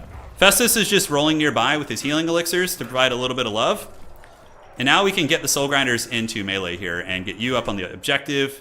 A couple Hounds, let's get you in the middle. So they can bounce between either side. And Felix is, yeah, obviously, Felix is a good fighter and all, but he's not going to beat two mighty champions of Chaos. So Forsaken have gotten in. Soul Grinders are going to get into melee. Let's get you guys piling into here. Got some Plague Toads moving up. Let's move these guys up. And yeah, we don't need this much in the blob here. So let's just take our Toads and move them up for a bit of a heavy push here. So Soul Grinder and Soul Grinder, Forsaken are collapsing. Let's get Festus over there. And Felix looks like he's fallen. We need to finish him, though, although he's shattered, so we're fine. So yeah, we are good. We'll still slow down Grombrindle more than he is usually going to be slowed. And we need to get some horsemen here. I'm kind of like in a position where I don't want to lose objectives. I mean, that's always going to be the case, but it's kind of like I'm on the back foot a little bit in terms of the time frame of things. So it's a little bit shady. All right, so we can get our two characters battling Grombrindle. I'm actually okay with that. I think we win that eventually. Let's push up. We can leave one Nurgle Great Weapon unit there. What are these? Are going to be Slayers? All right, so Chaos Warriors battle the Slayers. You guys shut down the missiles. Let's do a little point-blank shot. It's going to do some nastiness. And the Hounds can come and help clean this up too. All right, so how are we looking over here? Horsemen have made it to the point, which is outstanding. I don't know why the skirmish mode's on. It's a little bit haggard, but it's fine. So we'll park here on the side. You're battling here. Our two heroes, we're going to use Fecundity to heal them up to make sure they win against Grombrindle, and we just kind of keep the push going. And now the Nurgle's Rot, like Pone is saying, is slowly taking over. So we just move up, we grab the objective. When you're behind in value against Nurgle, you're in real deep shit, for sure. Let's see if he's paying attention. Let's take some Hounds down here. So let's go here, and yeah. All right, so that should be pretty good. So moving up onto the point, we got some Slayers. We can bombard them a little bit. Let's take some Hounds and loop around. Festus and company is... Festus is teasing Grombrindle, but Grombrindle is actually going to go down here. We need to finish him off, so... You know what? We'll let the lowly Marauders get the kill. They'll be able to get the job done. So then we just blitz the Dwarf Home objective with everything, and we basically just get that in our clutches, and we're cackling. So we'll recharge the Slayers with Hounds. Slayers don't like being attacked by like high DPS, like small amount of units, so we will go here. All right, so the Horsemen are doing their thing. We need to get you guys moving. Cannons and cannons. All right, Soul Grinders are doing it. We got the rock hard triple cap. Nurgle has waddled their way back into the game, and we're very far ahead now. I wouldn't be surprised if my opponent tapped out soon. I don't think there's too many chances left. Let's go route these guys off the battlefield really quick, get the aspiring characters, and Grombrindle is about to go down to the aspiring champions. The Hordes of Chaos, trying to make their mark in the eyes of the Chaos Gods. But this game is 1,000% over, I think. Gyrocopters died, cannons going down. We just need to reinforce this with some warriors, which we do have. Get some Furies, just get them up there to break that formation quickly. Festus can go to Mortis Engine to kind of wear things down, and we can use a heal. You have enough for an Overcasted? We do. We're going to do an Overcasted Fleshy right there, just to be nasty. All right, so the big man has fallen. Back objective is looking good. The unwashed masses of Nurgle, man. I'm telling you, Nurgle can do well. They can beat a lot of the meta factions. Actually, as far as mono gods go, I think they might be pretty decent. Yeah, they've got some solid play patterns. Although I think at the very pinnacle of play they do struggle. But yeah, anyways, something to talk about. So bunker busted here. Fury's on this side, gonna hopefully chase off some of these Slayers. Let's get you guys back up and go after them. All right, and we're catching up on points now. Our Soul Grinders are just causing massive havoc in the backfield. Let's blast things, charge them down. Is there anything we have to call in? Some Toads? Sure, why not? Let's get the Toads. Who let the Toads out? Oh, we might actually lose this objective to the old Dread Slayers. Did we not get that cannon shut down? We didn't. Not quite. Well played.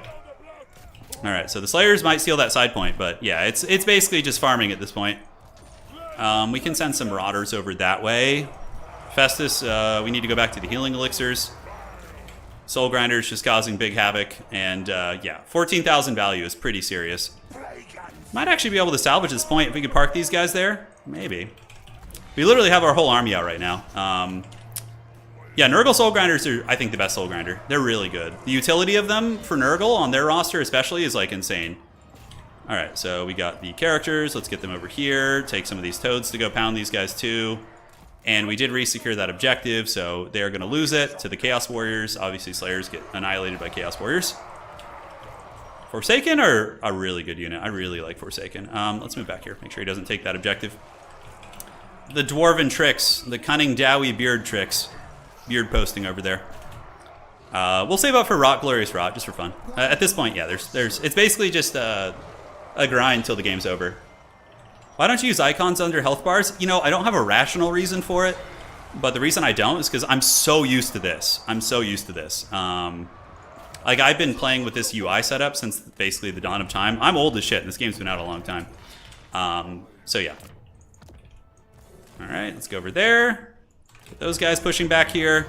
The problem is the dwarves are walking into like mortis engines, which is like really rough for them. It's very, very rough. So we just get these huge mortis values. Festus is probably like pretty good. Wow, only 800? Holy shit, I'm surprised about that. Let's go get those Quarrelers. Let's go shut down the cannon again. Looks like the Furies came back. And yeah, these toads should be able to help clean that off. All right, so this is after this game. You just wanted to kill Festus. Is that why you're staying the course, Mike? Yeah, GG, man. There's not a whole lot of play left here. Oh, I did misclick, but it's fine. It's still gonna heal my whole army. That's like every player in tabletop when you're playing against Nurgle's like, oh, I just wanted to kill that one tanky monster, you know, but it's the one that always escapes you. How are we looking here? Yeah, Furies came in and disrupting that cannon now, so that's going to be going offline. GG, well played, man. You almost got Festus. You certainly did. A very alpha play bringing Grombrindle too instead of Thoric. Grombrindle's the second best Dwarf Lord. Thoric is the best for sure.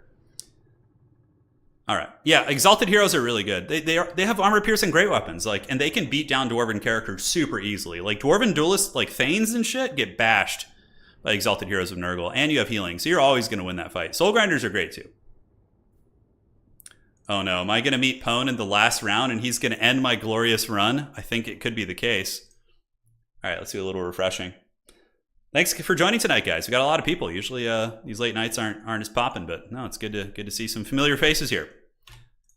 So Nurgle, and that is going to be against Dwarves. Thankfully I practiced that matchup a lot. I played that one a whole bunch. Not all the maps are flat. We just play on the most popular domination maps, really. All right. Pone's gonna end my reign of tyranny once and for all, dude. It's his time. This is where he rises from the ashes. All right. So we got a couple games to finish, but that one took some time, so I think we have a little bit of wiggle room here, and we should be good. So let's look at the standings for the tournament so far. Looking here. And going to the old page. So we got myself undefeated. Tim the Wilder is undefeated. And I'm pretty sure he's playing Lizardman, which is not going to be a fun matchup for Nurgle. But it's okay. You know, we're gonna go in like champs and just make it happen. We got Pone as undefeated too. Nice. A couple more people have the potential to be undefeated here. I believe Subutai is still playing, or did he lose this round? No, he's still playing, so if he wins, he'll be undefeated. So we have Vampire Counts still on the table. I think Tim the Wilder is playing Lizardman. Catholic, I think, is undefeated also, but, I mean, hasn't finished the round yet. Let's see. No, they lost their first game. But our odds of making it depends on how well our opponents do. Because if there's people with better tiebreakers, for sure. There definitely is. But if we win the next game, we're going to make it to the semis, so it should be fun. Nurgle turns his gaze upon Turin. Good luck ending his... Yeah, we're gonna battle some strong factions here. Allied in chat asks, do you think the DLC... I'm sure, like, DLC units are usually good. And Kislev doesn't desperately need anything. I mean, if you look at the recent stats, like, Kislev has been dominating in tournaments. If you take a look, they're currently the number, like, 3 ranked win rate. 56% win rate. I mean, and imagine when they get some new units. Like Kislev next season is going to be like OP, I think. Depending if the units they get are actually good, we're gonna see Kislev owning like nonstop. Nurgle, yeah, Chaos. Oh look, the Chaos Demons dropped below Khorne. Nice, Khorne. Yeah, Nurgle I think is close to 50%. They've been coming up. People have been playing big Nurgle and doing pretty well with them. So. Yeah, it's fun, man. It's fun. Dwarves pretty solid at 51%. Like this is all good. Like this win rate range is good. You know, then you get into the pits a little bit, and I think Slaanesh could be better than they are now for sure. How do you like that outer region? You can no longer say you're playing the weakest faction. Yeah. Who'd you play, by the way, Pone? Let's see how the tournament's looking over here. Yeah, 63%. It's honestly better. It's better than Warhammer 40k tabletop, though. If you look at Warhammer 40k tabletop, it's like The win rates of like the Eldar and some of these like Imperial Knights, it's disgusting. Let's see how old Prof Pone played. Oh, Pone, you had some strong opponents tonight. Yeah, nice. Oh, you played the Empire too. All right, I respect that. Playing Pone, how did you beat the Empire with Chaos Dwarves? I'm curious about your approach. I'm not playing Empire tonight, so you're safe. But I'm curious about that. Yeah, what was your build against the old Sons of Sigmar? So the round is almost done. We have a couple more matches to go here. Land battle win rates are different for sure. I mean, it's a different game. In land battle, boxes are way better. Like in Dom, you can't just sit in a box with like halberds and guns or halberds and SEs and make your opponent attack you with like one unit. You have to play the objectives and play multiple fronts. So it's a very different beast. Whereas in land battle, like if you're playing Nurgle, like no melee faction can beat you because Festus just counters everything and sits there and you have to attack Nurgle. Yeah, it's a very different beast. Yeah, Lizardman, Empire, and Grand Cathay. Death Freaks, yeah. Death Freaks are really good, but if the Empire player comes in with cannons, although if you're on the right map, you can hide the Death Freaks behind something and just own them. It's brutal. Yeah, it's definitely brutal. All right, so let's get our next match ready. Refresh the brackets, see how we're looking. 2 games going. Classic Subutai taking 45 minutes. He brought 4 Hellblasters. Yeah, that's like his signature play. He really likes it. He did great in a tournament. Firelord can one-shot the Arties, Burning Head them. Yeah, that makes sense. That's true. But like, here's the thing, Outer Region. A good Empire player is usually going to be able to defend like a backline artillery piece. They'll have wagons and a net caster. That's what I would bring against Chaos Dwarves. I'd bring like probably a couple wagons and or silver bullets hiding in the shadows with a net caster, and you punish that play. Because you can't go invisible with the Hashit casters or the Chaos Dwarf casters. Yeah. Cannons, I heard, miss the Death Shrieks. I mean, against Chaos Dwarves, it depends on the map I was on. Let's see. So, if we were on like, yeah, it really is map dependent. Like, let me see what map you guys played on. Let me see. Yeah, the weakest factions can still have close games against the strong ones. Indeed, and that's what's impressive. Like, this game clearly wasn't designed for multiplayer initially. And the amount of balance we have for having 23 plus factions is really good, actually. I challenge Blizzard Entertainment or like any like big mainstream game company to make an RTS with 23 factions and have a semblance of balance. It's not an easy thing to do. Like trying to balance the dynamics of that many factions is insane. I just bought a Deathcaster, a Spirit Leech. Yeah, that makes sense. You guys were on Itza, so Empire against them on Itza. Itza. So probably what I would do, so your Chaos Dwarves. So I might go for like a Marcus with a net, and then I would go with a Lightcaster with a net also. Because like controlling the mobility, the Bull Centaurs, other targets like that, it's pretty important. I would probably also bring a Shem's Burning Gaze for good measure. Throw him on a Warhorse, cut this, and take Power Stone. So this would be like my opening kit against Chaos Dwarves, and then Spearmen with Shields. Yeah, you can kind of hide the Death Shriek though, can't you? That's a bit of a tricksy hobbit. So silver bullets. Okay, and then we get a couple war wagons. 1, 2, 3 is probably like a solid kit. In reserve, you always want to have a grenade launcher, I think. Grenade launchers are just really good. And Empire Knights are obviously very, very solid for dealing with like hobo goblins and things chasing you down. Demogryph Knights here, I'm not a huge fan of. I think you can just go with this. Like a kit like that feels pretty good for your like cavalry corps. Free Company Militia also aren't terrible here. You could mix in some flagellants in the secondary row or like throw a Hammer of the Witches down type thing. Single spear to defend, maybe a second cannon in reserve. And then for the rest of the army, what do we want to bring? Free Company just for like faster cap weight. Definitely bring some State Trooper Swordsmen and Sigmar Sons. And then Free Company, Sigmar Sons. Okay, we got that. Huntsmen are okay, but your wagons, silver bullets, and your other pieces will be pretty good. Yeah. Oh, yeah, he went for the Thunderbolt sniping, which is a pretty good tactic, actually. Honestly, the reason why you may have lost that game is probably just because you tried to bring 4 Hellblaster volley guns. Yeah. Yeah, Mantide can win, too, because it can overwhelm the Death Shriek. Oh my god, how is Subutai still in the game? Holy shit. And then we got Cannon trying to finish as well. Alright, so last inclusions to the army. Witch Hunters are kind of a fun thing, but I don't know how good they are. Maybe a second grenade launcher could be good. You could throw that bad boy in and then just like one more spear unit. This is probably how I would play it. Everyone plays differently. It depends on the map. If it's a map where they can hide the Deathstreak rocket launchers, I would probably go super wide with like a 20 stack and just like swarm. Yeah, Mantide, exactly. Because Chaos Dwarves are really bad at killing hordes, actually. Yeah, so something like this maybe. Because Hammer of the Witches will destroy, absolutely destroy the Deathstreaks. Especially on like Itza, where they can't like, if it's in range right away. But I think like there is a spot to hide on Itza. There might be. All right, guys. Let's keep it going. Let's keep it going. Yeah, net is really good. Like shutting down hobo goblins.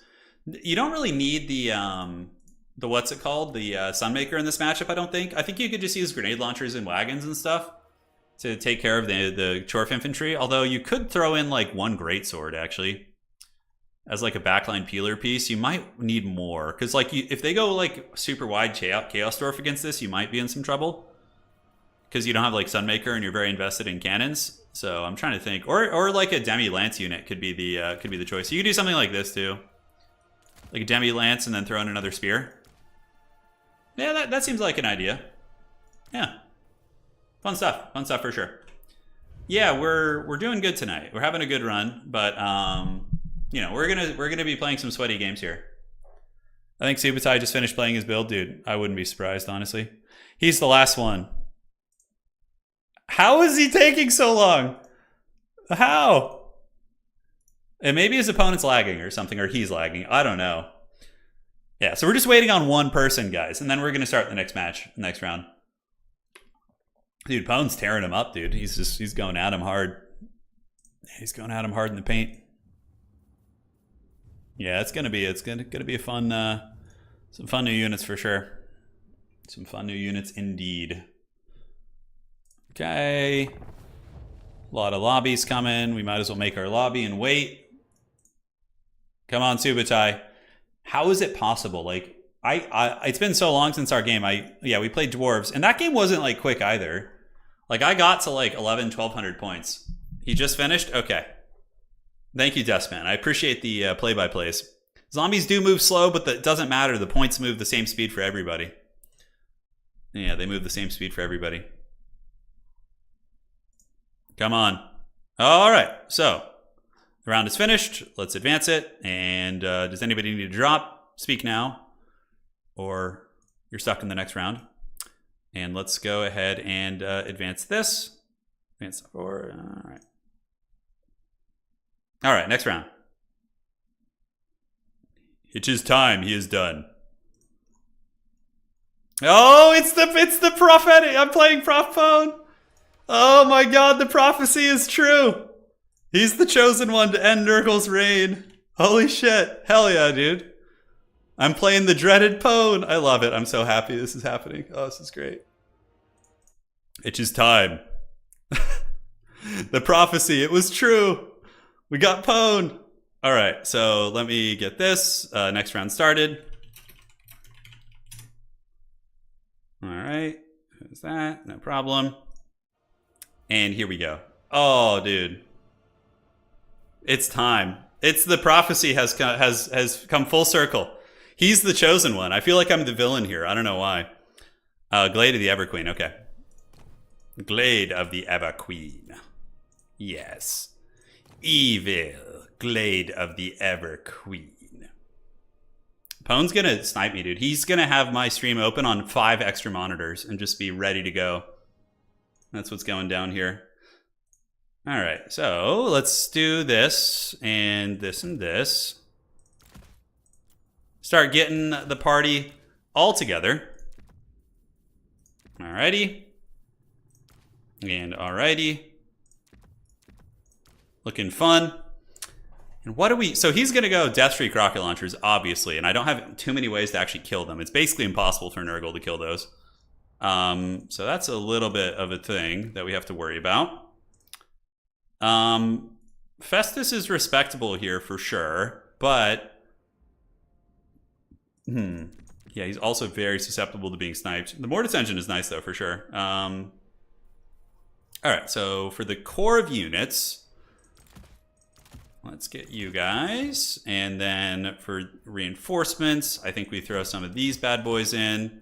Soul Grinders are also a bad idea because of the effectiveness of those bad boys. Yeah, so they can do some nasty damage. Yeah, I think we need to go this route. We're going to be battling the dreaded Laborer Legion, so there will be a lot of the Chaos Dwarf Laborers here. I would wager that those bad boys are going to be coming for blood. So let's get you and that combination, and we can go ahead and keep that. Oh god, I want to play Chaos Knights. I want it. I want it so bad, but Chaos Dwarves are not an easy matchup for Big Nurg, so I'm kind of sweating bullets here. This is not an easy one, guys. It's not an easy one, especially with a Dreadlord like Pwn playing on the other side. All right. So let's get... That's not bad. How long does that last for? 22 seconds? I can actually throw these down. That'd be fun. All right. So let's get rid of the Cursed Chevron. These guys will probably trade pretty well. Can mix in a couple of these. Okay. It's all coming together. Soul Grinder, yeah, as much as I would love to have a Soul Grinder, I just straight up do not think it's going to work against Chaos Dwarves. Like, any Dwarf player worth their salt is just going to have the Death Shriek shoot it out of the sky, which is not a pleasant experience. Barons of the Bog are okay. I mean, he could go for, like, a big Kadai beast to try and surprise me. I wouldn't, like, Pwn's quite the memer, so I wouldn't be, like, shocked to experience that. Kugath is interesting because he's, like, yeah, but he's such a target for the Death Shrieks. You can go, like, Threat Overload. You can go Threat Overload and just bring, like, Kugath and two other things, but overall I think it's a little too risky. Okay, so I need to put some respect on the big beast, the Kadai Destroyer. Fireborn are pretty respectable, too. They're definitely not a weak unit. Okay, so Nurgle doesn't really have, like, the anti-large that you'd be looking for. They do not. Let's get you. And we need to call in some little gremlins as well. Okay, so we can just kind of park you guys on the... Yeah, cut this, and then 1 and 2. All right. That feels a little bit better. The dreaded Death Shriek rocket launcher is on its way. Chaos Dwarves, what flying stuff? Yeah, they'll have the shotguns for the shooting, which are going to be nasty, nasty. It's kind of an interesting choice between the Chaos Warrior and the Plague Bearer here. They're both good. I think Plague Bearers are certainly nice too. They have a lot of HP. Yeah, Death Shrieks are really nasty though. That's like the one thing that can just lose me this game like super quickly. If I let them get the value that they so seek in their hearts. Because they also do really good against infantry too. So you need to be aware of that. Okay, I think we got these looking fine. Yeah, the Chaos Dwarf blunderbusses are pretty strong. I think we're okay. I kind of like the build. We have like some interesting tech. I think if we do get the Kadai Destroyer, I don't know. They're scary, but are they really that scary? I don't know. I guess I don't need to worry about them too much, I don't think. So that's 3 of those. Could do another Horseman and another Nurgling. That's probably a pretty good little comp there. All right. Is that enough units? Yes, it is. Good luck, have fun! Let's see how this goes down. Yeah, Chaos Knights against Dwarves, Chorfs, no, because Bull Centaur Renders are for sure going to be brought. And, yeah, you don't want that trade. Chorfs, they can deal with large targets fine, though. You can go with Infernal Ironglaves, the shotguns. You can go with Death Shrieks. The Bale Taurus characters and Bale Tauruses in general can fight. Like, they don't have a problem killing big things, in my experience. So, yes, yes. Welcome, welcome. I know. That's what I'm going to say to Pwn after this game. Like, can we not take counsel as we once did? Pretty cool, though. I'd be excited either way. This is like a win-win for me. Like, either I go to the semis or my good friend does. So, it's a win. This is great. And even if I lose, I still have a chance of making it to the next round because my tiebreaker will be pretty good because Pwn's will be strong. So my chances would be respectable. All right. So basically, we just went with a wide build. with Toads and Plague Bearers? Just HP, you know, because Chaos Warriors, though they have shields, the shields don't care about getting nuked by, like, you know, futuristic weaponry. So, let me see what I have in reserve here. Okay, that's fine. Yeah, so we can do that. They're going to go up and through the trees. We have our Festus Goon Squad. Although they're mounted, the Knights are mounted this time. They're basically there to help stop the big nasty flyers and stuff. Nurglings are going to go grab the point here, and we can get some Nurglings up in the vanguard, and that's basically going to be that. So, all right, guys, let's party. Let's have some fun. Good luck to my opponent, man. Oh, he's probably messaging me. Let me check. Good luck, bro. I love that he wanted to hunt me tonight, and he found his prey. That's my favorite part. Okay.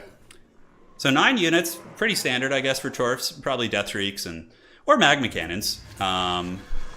What's it going to look like? Death Shriek, and he went with double Death Shriek. The dirty dog. All right, so let's go for the healing elixirs, and you guys can just hide here for now. Move out, and yeah, those things are nasty, dude. They're nasty. So we need to just creep up on the objectives. The rest of his army is going to be pretty bad. Sorcerer Prophet of Metal with Final Transmutation. That's pretty good blob punish. I respect that. Final Transmutation, it ain't no Traderkin, though. So I think we should be fine. Plague Bearers. They have a lot of HP. They have a lot of HP. All right, so we got Plague Bearers moving up. I honestly, I'm starting to feel as if Plague Bearers are like one of my favorite infantry units in the game. They're just awesome. I could get a single Marauder Horseman, which I think is a good idea, just to keep this guy honest so he can't just like fly and troll me. And let's wait till he gets closer so I can try and get some axe attacks on him. And now let's move you up on the objective here. As far as troopers go, we'll get some Marauders with great weapons moving over there. And those Death Shriekers are going to hurt bad, dude. They're going to hurt bad. Okay, so let's go after them here. Throwing axes for the throwing axe god. And we get some damage. I'll take the freebies. I'll take the scraps. That's what I'm here for. And now we need to just start moving with Festus here. So let's do this. Just start moving and grooving. Keep following his lord with the throwing axes to make it a little bit tricky. And we just got to endure those death shrieks and like hide behind trees and shit, basically, is the game plan. Hey, look at this. We're getting some damage. This is awesome. Normally it's kind of hard to get those characters, but yeah, this objective's going to be ours. And I think we got to just push all 3 of the points. All right, did that death shriek actually reach us there? Is there a rocket in the sky? It's kind of hard to tell. But we're about to get just like nuked super, super hard. So that's not going to be fun. Let's do a triple push. So we're going to go for like all 3 objectives and see what happens. So we'll send you over here and you over here as well. We'll send you guys up there and get the toads kind of like creeping in between. If he shoots the toads with rockets, I don't really care too much. Losing our lord would be really unfortunate for sure. Okay, not bad. We can take that. We can take that kind of damage. That's not too punishing. So, all right. So we're gonna push all 3 objectives because in order to beat Chaos Dwarfs, they're gonna outvalue you. Typically, you need to get the good value. So, all right. Let's do this and get the toads cruising up for a bruising. Do that and do this and outstanding. And do we have another horseman here? We do. All right. So put him in 4 and 4. Go here, and we need to basically take down that Chaos Dwarf train. That's going to be the plan. All right, so move up, and move up. Festus is going in, and let's go after the train here in a second. All right. So you guys do this. You guys do this. Go after the Chorf Warriors. Go after the Chorf Warriors. Get Festus and company cruising over here. Throwing axes are at the ready, and we can stay here with a lot of these units. All right, so his lord did land, which means we can go for the goon. Pop this, get some fat damage, and we have the big throwing attacks as well. So we're going to put a lot of pressure on him here. The Lord is getting pounded a little bit, which is great. And let's just get like swarming waves of infantry, basically. I think that's going to be the play. So the Chaos Dwarf Lord is getting beat up. We have the healing elixirs on, which should mitigate a lot of that. All right, so let's park you guys over here. And now we're going to get you up here, you up here, you here, and you here. And let's get the Forsaken going downtown, actually. All right, so now what we do is we just pop a fat AoE heal right here. Heal up our characters, and go after the Chaos Dwarf train, and throw some weapons at it as well. All right. So Nurgling's doing good, Throwing Axes doing great, and Forsaken are going to go try and shut down the Death Shrieks. So we're going to steal that back objective, so our healing is in full effect. And our 2 characters here are also doing well, but let's get them back. Plague Bearers move up. These Plague Bearers are chilling, and let's get some more Toads coming in. Let's do that, and hopefully these Forsaken can just temporarily shut down that Death Shrieker. That would be really nice. Alright, so the Chaos Dwarf train is definitely taking a bit of a beating. Our healing is doing well. Unfortunately, I did the wrong call-in point, so my units are hustling from super far away, which is a tricksy hobbit. But we've almost got the Skullcracker down, which is outstanding. And now we got Forsaken in his backfield, which is really good. And we got his point. So that's a big win for us. Let's go ahead and make sure we do the right call-in this time. Get some Poison Hounds, loop around the side, see what we can find. So the Chaos Dwarf train is dead. That's a huge win, and now we just kill the Bull Centaurs. And you guys are probably noticing the same thing I am. The value is getting close, which is really not a good thing for my opponent. So we're going to do Fecundity here, heal that up, and yeah, we're bashing these Bull Centaurs. Throwing Weapons doing very good. And Hound's going to sneak around the back, see if we can find some goodies here, and chase some of those range units. We're healed, so I'm just going to switch to Mortis right now. We're just going to do a little Mortis engineering, and let's get you to go after these. As far as this goes, the Death Streak Rocket Launcher is being chased pretty heavily. And do we have any Vanguard stuff here? We do. We can get some Nurglings to go, like, just fly up to his point and just be difficult to remove, basically. All right, Toads, clean these guys off, and our Hounds are on the chase. Let's pull them back and around. He responded with some doggos, so we're just going to screen them out. So we're going to pull the dogs around and just basically intercept them with these guys. Yeah, should be good. And the Death Freak Rocket Launcher is having to run, which means it's not fighting, so that's a huge win. Bull Centaur Renders go down. Good fights across the board, and yes, we are looking to be in pretty darn good shape. The value's close, and I have something that he does not have in copious amounts, which is healing. So we have effectively shut down the Death Streak Rocket Launchers. All right, so that's looking good. Nurgling's chilling out here. Let's get some more Forsaken to come and just run up and keep pressing his home objective. We want to hold that for as long as possible. Okay, Hound's screwed up. Let's get him back. We want these Hounds back. No problem. Horsemen doing fine. Plague Bears still just being chads. Throwing Axes need to finish off these guys. All right. How we looking? How we looking? All right. So Festus, keep draining. You guys, I could unsummon them, but I think just using them as like stuffing tools is probably a little bit better. What's really good for us is his big scary lord, which is the centerpiece of the Chaos Dwarves. It usually carries most games for them. Is not involved in the conflict. He's just off in the Shadow Realm doing his own thing. All right, so let's keep moving this way, keep stuffing, and we can have our characters come help with the Bull Centaurs and whatnot. Alrighty. I actually feel like bringing the what's it called? Is pretty good this game. The strike ability, the heroic killing blow. Like it actually gives you a big damage buff. Like especially with gooning characters, I feel like that can be a pretty sweet little tool for sure. Alright, so Kadai are coming out. We're going to just keep holding on to his home objective. So let's get you here. Let's get you over here. Let's slow down the Kadai to just kind of get that points lead where we can. Switch to Healing Elixir since we're getting nuked a little bit. And now you can move there. Alright, so Houndos, let's loop you up and around here. And this side objective is just firmly controlled. So now we can head to his other side here. And hopefully just give him the biz. Hey, I'm glad you're enjoying the Nurgle action. Nurgle's a good faction. I think they're very underrated. We're going to need some new call-ins here in a second, so probably we'll get some big meaty boys, like some Chaos Warriors off on that side point. How are the Horsemen looking? Okay, Final Transmutation's going down. It's fine. So we're just going to park on the point, keep them from capping. We need Festus and our characters to kind of chill out together. I think unsummoning these Plague Bears is the idea, and unsummoning these ones. And now we call in Chaos Warriors to just hold the side points. And we go for the pin on this. And even though he might start to pull some decent value against us, I think that... going for this is going to be the right play. All right, so Festus is kind of on the open on his own. Toads are just cleaning up shop here. And let's get these characters and go after the Kadai Fireborn and get the big man there. A couple Horsemen still poking. Got a lot of Nurgle units on this objective, guys. A whole lot. Let's get into the trees there. Try and be annoying. And yeah, the Lord is not going to be easy to kill, but the aspiring characters should be able to just bash. As far as this point goes, I think we just want to call in more Toads, just to help secure it, because I did leave it a little bit undefended, so he might be able to pull a flip here, I'm not sure. Yeah, we almost got the Fireborn down. Fecundity we're going to use on Festus, who's getting targeted now. Let's pull these Horsemen in as well. Pull these Hounds back, and we can just do a little unsummoning action. Toads should arrive before the objective flips, I think. Yeah, we got time there.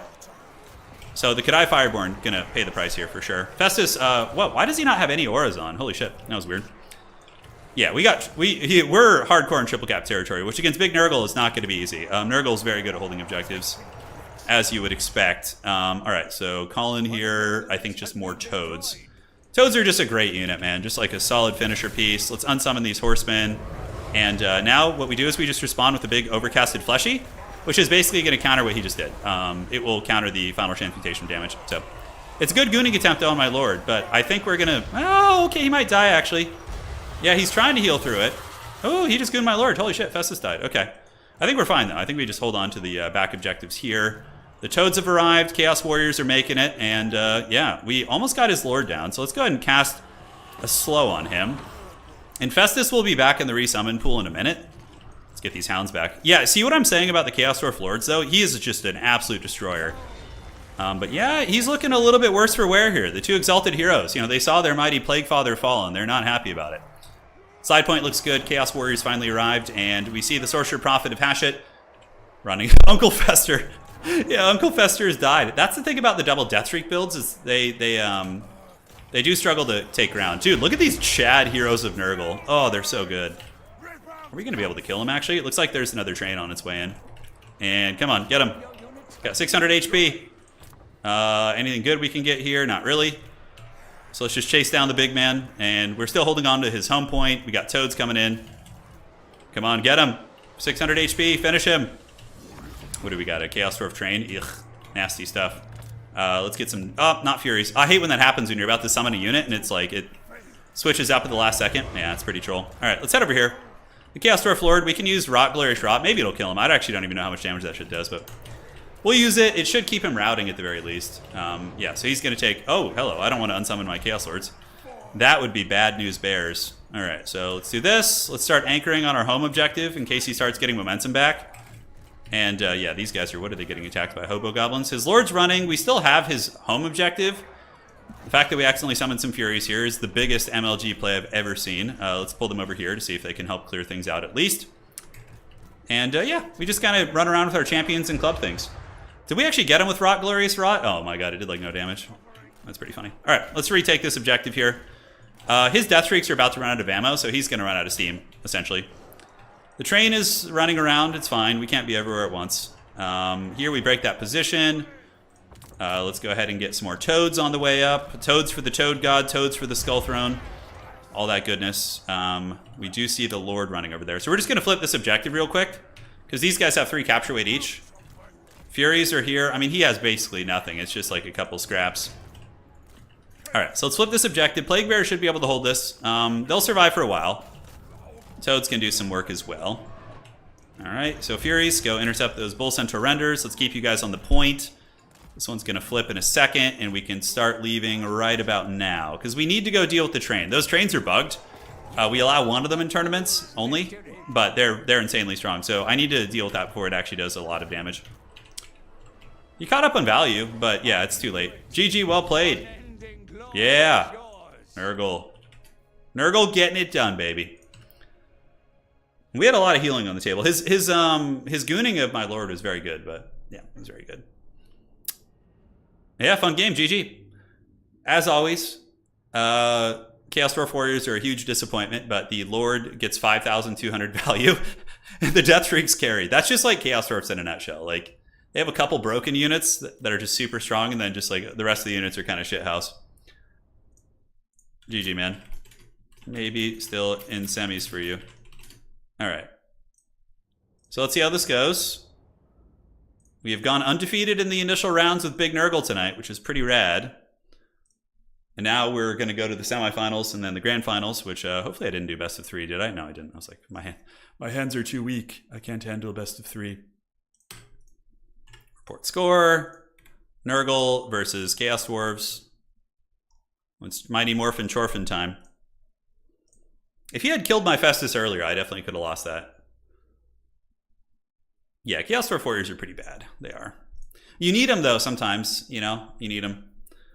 Because I'm pretty sure in the next patch, the Chaos Dwarf capture weight on Laborers is going to be fixed, so they won't be full cap weight. I hope the blob would go in your favor. Yeah, it can, but Festus can survive that and heal through it, too. The second punishment you had was really good, Pone, when you just went for blood there. Outer region, you're back, baby. Corn's back on the menu. Look at that. So if we take a look at the current standings, obviously there's going to be a lot of players yet to finish, but we're undefeated. Professor Pone's pretty close, but I think his tiebreaker might not be quite strong enough. Because Subutai's tiebreaker, he's playing Tim the Wilder right now. They're both playing. So that will be determining it. You can see the games here. Yeah, Tim and Subutai, Catholic and Silanius. Yeah, there's a lot of matches still to be determined. So we have a little bit of time left. Old Tavern going strong. Thank you guys for joining, man. It's always fun spending the night hanging out with all my pals here. Is he ever going to make crumbling units lose capture weight? I don't think you even need to at this point, because that was an issue when undead were OP. But now that undead are not that OP, I don't think it's too big of a problem.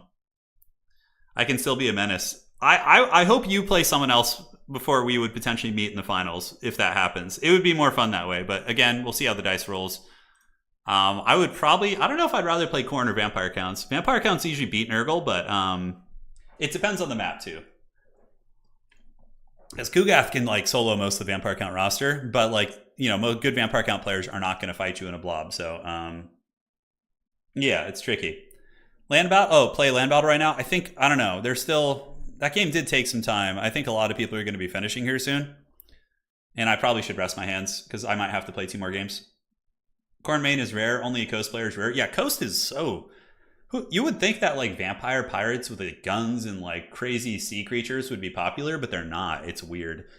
And my conspiracy theory is that they're not popular because they weren't like an actual faction in Warhammer Fantasy, so people don't have that. It doesn't have that same kind of feeling.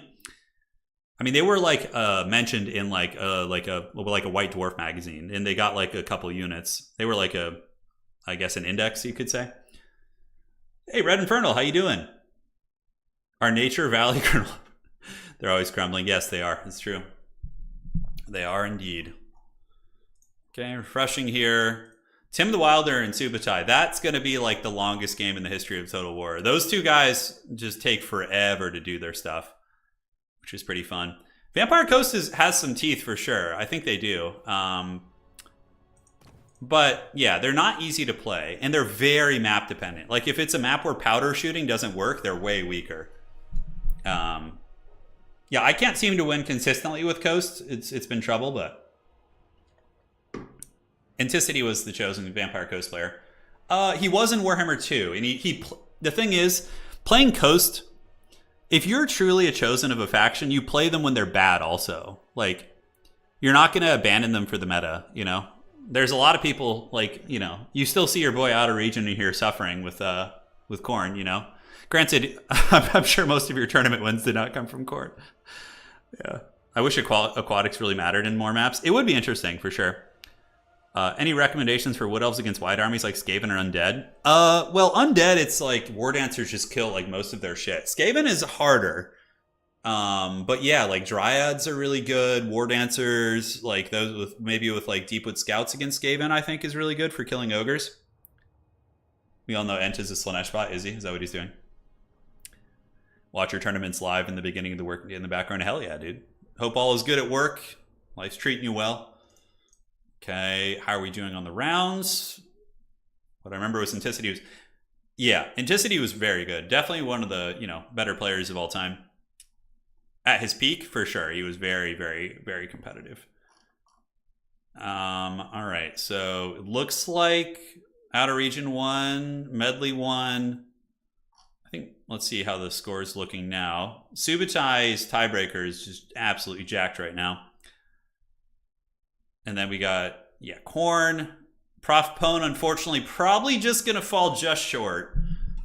Which, you know, I feel the pain. Catholic is still playing too, so Catholic, I think, could be undefeated also.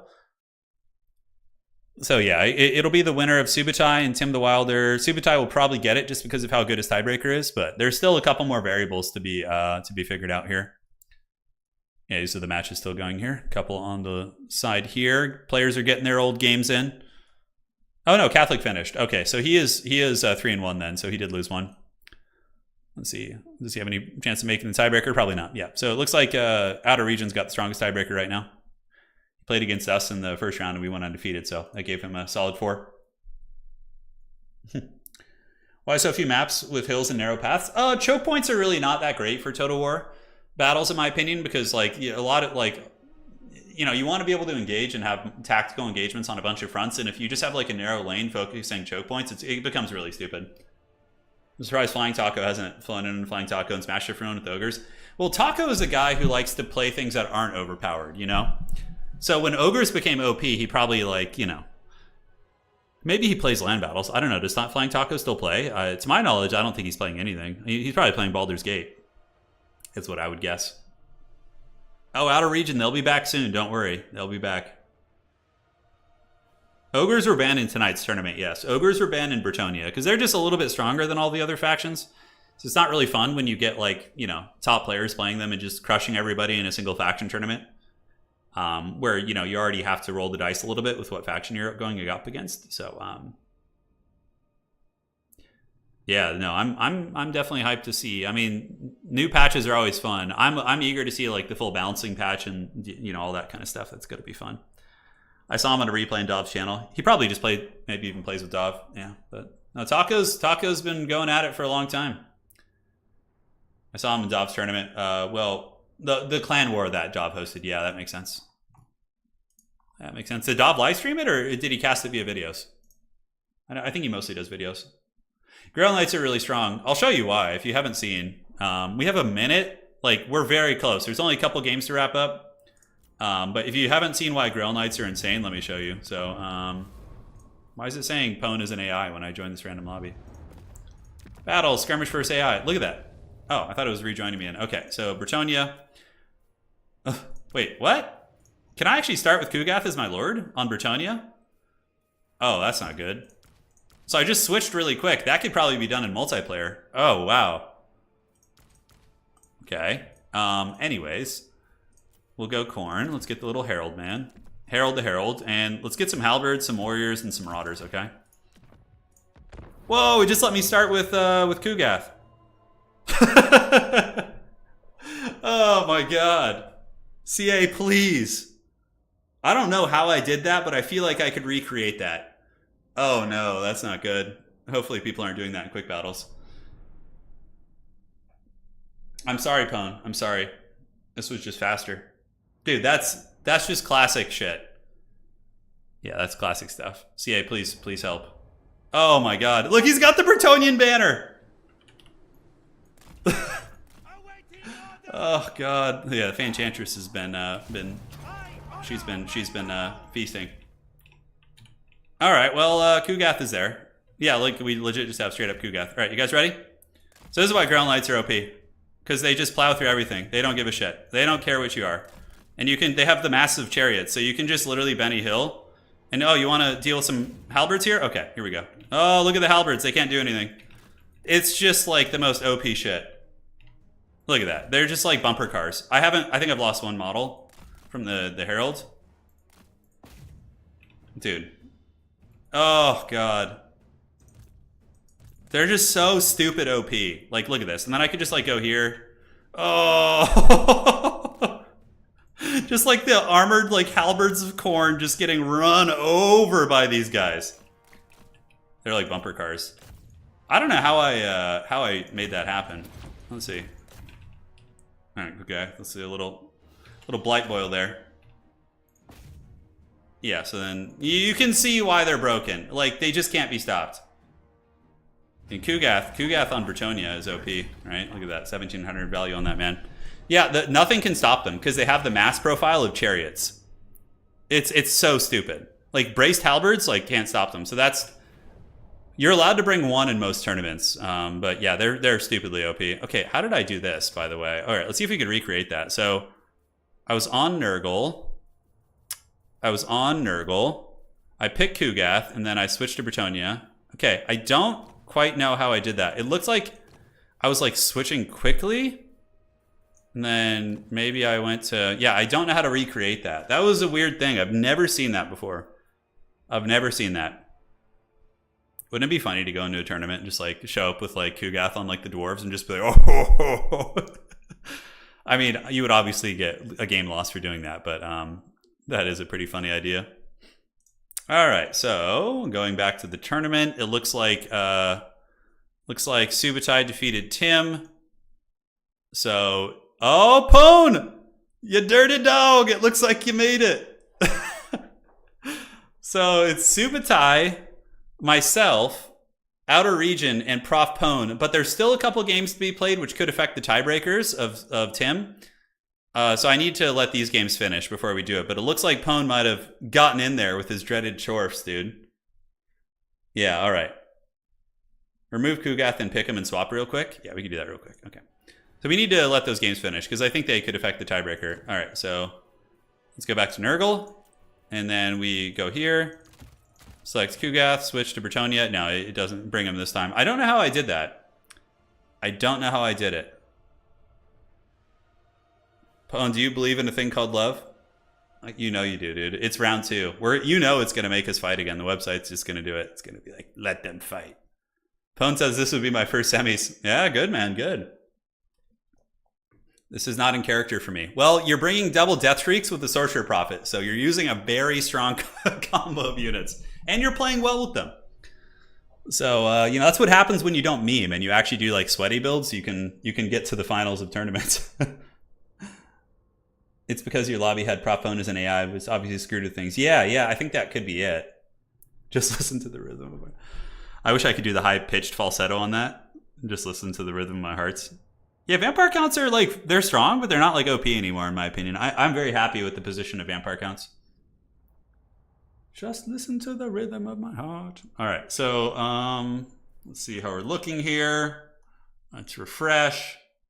You want rats? So far, it looks like what you're guaranteed today is going to be Vampire counts, Nurgle, Khorne, most likely, and potentially Chaos Dwarves. What a range of factions. Tim the Wilder's tiebreaker isn't quite strong enough, so I don't think he's going to make it. Yeah, should be fun. Now I know, Pone and I need to meet in the finals once and for all to settle this grudge. Yeah, that's what needs to happen. I would probably rather play Chaos Dwarfs or Khorne than Vampire Counts. I don't know about the matchup versus Vampire Counts with Nurgle nowadays. Let's see what that looks like. I don't think it's a common one. Yeah, Vampire Counts are slightly favored versus Nurgle, it looks like. So, yeah, I would probably like to avoid that, if possible. Especially against Subutai. He's a very good Vampire Count player. Everything is OP on Ogres. Like, their Ogre Bulls are undercosted. Iron Guts are undercosted. Noblar Trappers are just, like, the best infantry unit in the game. They just, like, are just so good and cost-effective. They just crush everyone. I mean, let me show you real quick. Hold on. They literally, like, stock range attacks. They have a Mortis Engine effect. They have a bonus versus infantry. It's just so stupid. Yeah, like the Ogres. And it's funny because Ogres have like just the worst legendary lords. Like Greasus is just an absolute piece of shit. And so is Scrag, which is funny. I mean, what does Scrag even do? Cauldron of the Great Maw. So it's effect increases with healing, but it only affects Gorgers. If this became like an AoE heal that like just healed Ogre units, he would be very viable. You would get like an AoE healing station. Yeah. Khorne can actually defeat vampires. It's not easy though. It becomes like a monster mash fight. Like if Scarbrand can like rampage the Mortis and kill it, then the Khorne units will win. But if not, they kind of lose to the Mortis. Ogres are just awful in campaign, yeah. They're really good here. Sky Striders are also insanely good. Lead Belchers are great. Mournfang Cavalry are raid bosses. You know, the various powder units are crazy good. Yeah, Greasus is a meme for sure. He really is. Ogres, my lord. They're coming. All right, one game to finish. One game to rule them all. We'll see if it affects the tiebreaker. They should be wrapping up any second now, though. And then we go to the semi. So I'll be playing, and if I win, I'll keep playing live. And if I lose, then, you know, that's that. Late night tournament? Yeah, we're in the round of 4 right now. We're just waiting for one match to finish before we advance. Pone's not going to make it? No? Is there a tiebreaker? Oh, no. Oh, no, Pone! Oh, Pone, it looks like one of the other players was affected, and they got a better tiebreaker than you because of the outcome of a match. So you would have did it if that player had lost. Yeah. Pone's like, I'm okay with that. You know, it's like, yeah. No, Pone. No, the prophecy. You were supposed to fulfill it. You were the chosen one. We'll see, though. We'll see. Did you play either of the two players who are still going down there? The dreaded Sock or Or ribbed? Let's see. It doesn't look like you did, unfortunately. It doesn't look like you did. Okay. So checking here before we go to the semis. Hey, take care, Zach. We'll see you around, man. Thanks for joining. Come on, report that score. I know you want to. I know you want to, Precious. I'm sorry, Pone. The prophecy almost came true. That would have been your retribution for earlier. It would have been the retribution. Double Death Streaks have no place in semis. You'd be surprised. Double Death Streak is very good. I mean, against my build, not so much because I went really wide and didn't have any big targets. But I would say like against... You could have... The game against me was winnable too. I think if you're... Lord, if you had sent a couple Chaos Warriors to your home objective to prevent it from being captured and pushed, and then you used your Sorcerer Prophet to like kill Festus earlier somehow, you could have won the game. You definitely could have won. I fall asleep to Factorio videos. Yeah, so what like videos or channels do you guys fall asleep to? I know that's like a thing. For me, I don't have a TV in my bedroom anymore, but when I used to fall asleep like just drooling, like just passed out, like fuck, just super hard to like Warhammer 40k tabletop battle reports. So like Winter's SEO, Tabletop Tactics was kind of hard to fall asleep to because they have a lot of moments where they yell really loud. They'll like, you know, get really excitable, so that's kind of hard. Grubby, I used to fall asleep to Grubby because he doesn't talk too much in his videos. Yeah, so it's Angry Tom. He introduced me to Warhammer and its lore. Nice. Yeah, Grubby was one I used to, for sure. He doesn't talk too much, though. Yeah. Super hard in the paint. Absolutely. All right, so let's see how we're looking here. Let's see. Midwinter minis, yeah. Miniature channels, like, they'll get you. They put you to sleep. I don't know. It's probably because the pacing is so slow, you know? Yeah. The pacing is really, really slow. I fall asleep people playing Dungeon Crawl, Stone Soup, or other roguelikes. Yeah, it makes sense. Can't sleep with anything on, or I just keep peeking at what's happening, yeah. No worries, Kieran, no worries. World of Warcraft ambience videos. Oh, that's cool. Yeah. That's cool. I haven't thought of that. Like, yeah, World of Warcraft has definitely had some good soundtracks in its history. Okay. Come on. Let me make sure these guys are almost done. I don't know if it will affect the top four, so I'm like, hey, you two are playing, yes? I see one of the players appears offline. I'm just double checking before we get rolling. I have every Simpsons season, so I pick one at random and fall asleep. Oh yeah, Simpsons and those old 90s cartoons have this like eerie like comfort feeling to them that will put you out. King of the Hill, I used to fall asleep to that. Since they were late at night, yeah, I hear you, Pone, I hear you. I fall asleep to literally any video documentary. Artificial Rain. Yeah, I had a friend stay over, one of my buddies I went to high school with. He crashed at my place a couple days ago, and he was in the living room sleeping, and he put on this really loud like artificial rain thing when he was like sleeping, and I like jumped up in a panic thinking that there was like a water leak in my house in the middle of the night. I was like, oh fuck, like, yeah, but it was just him and his thing.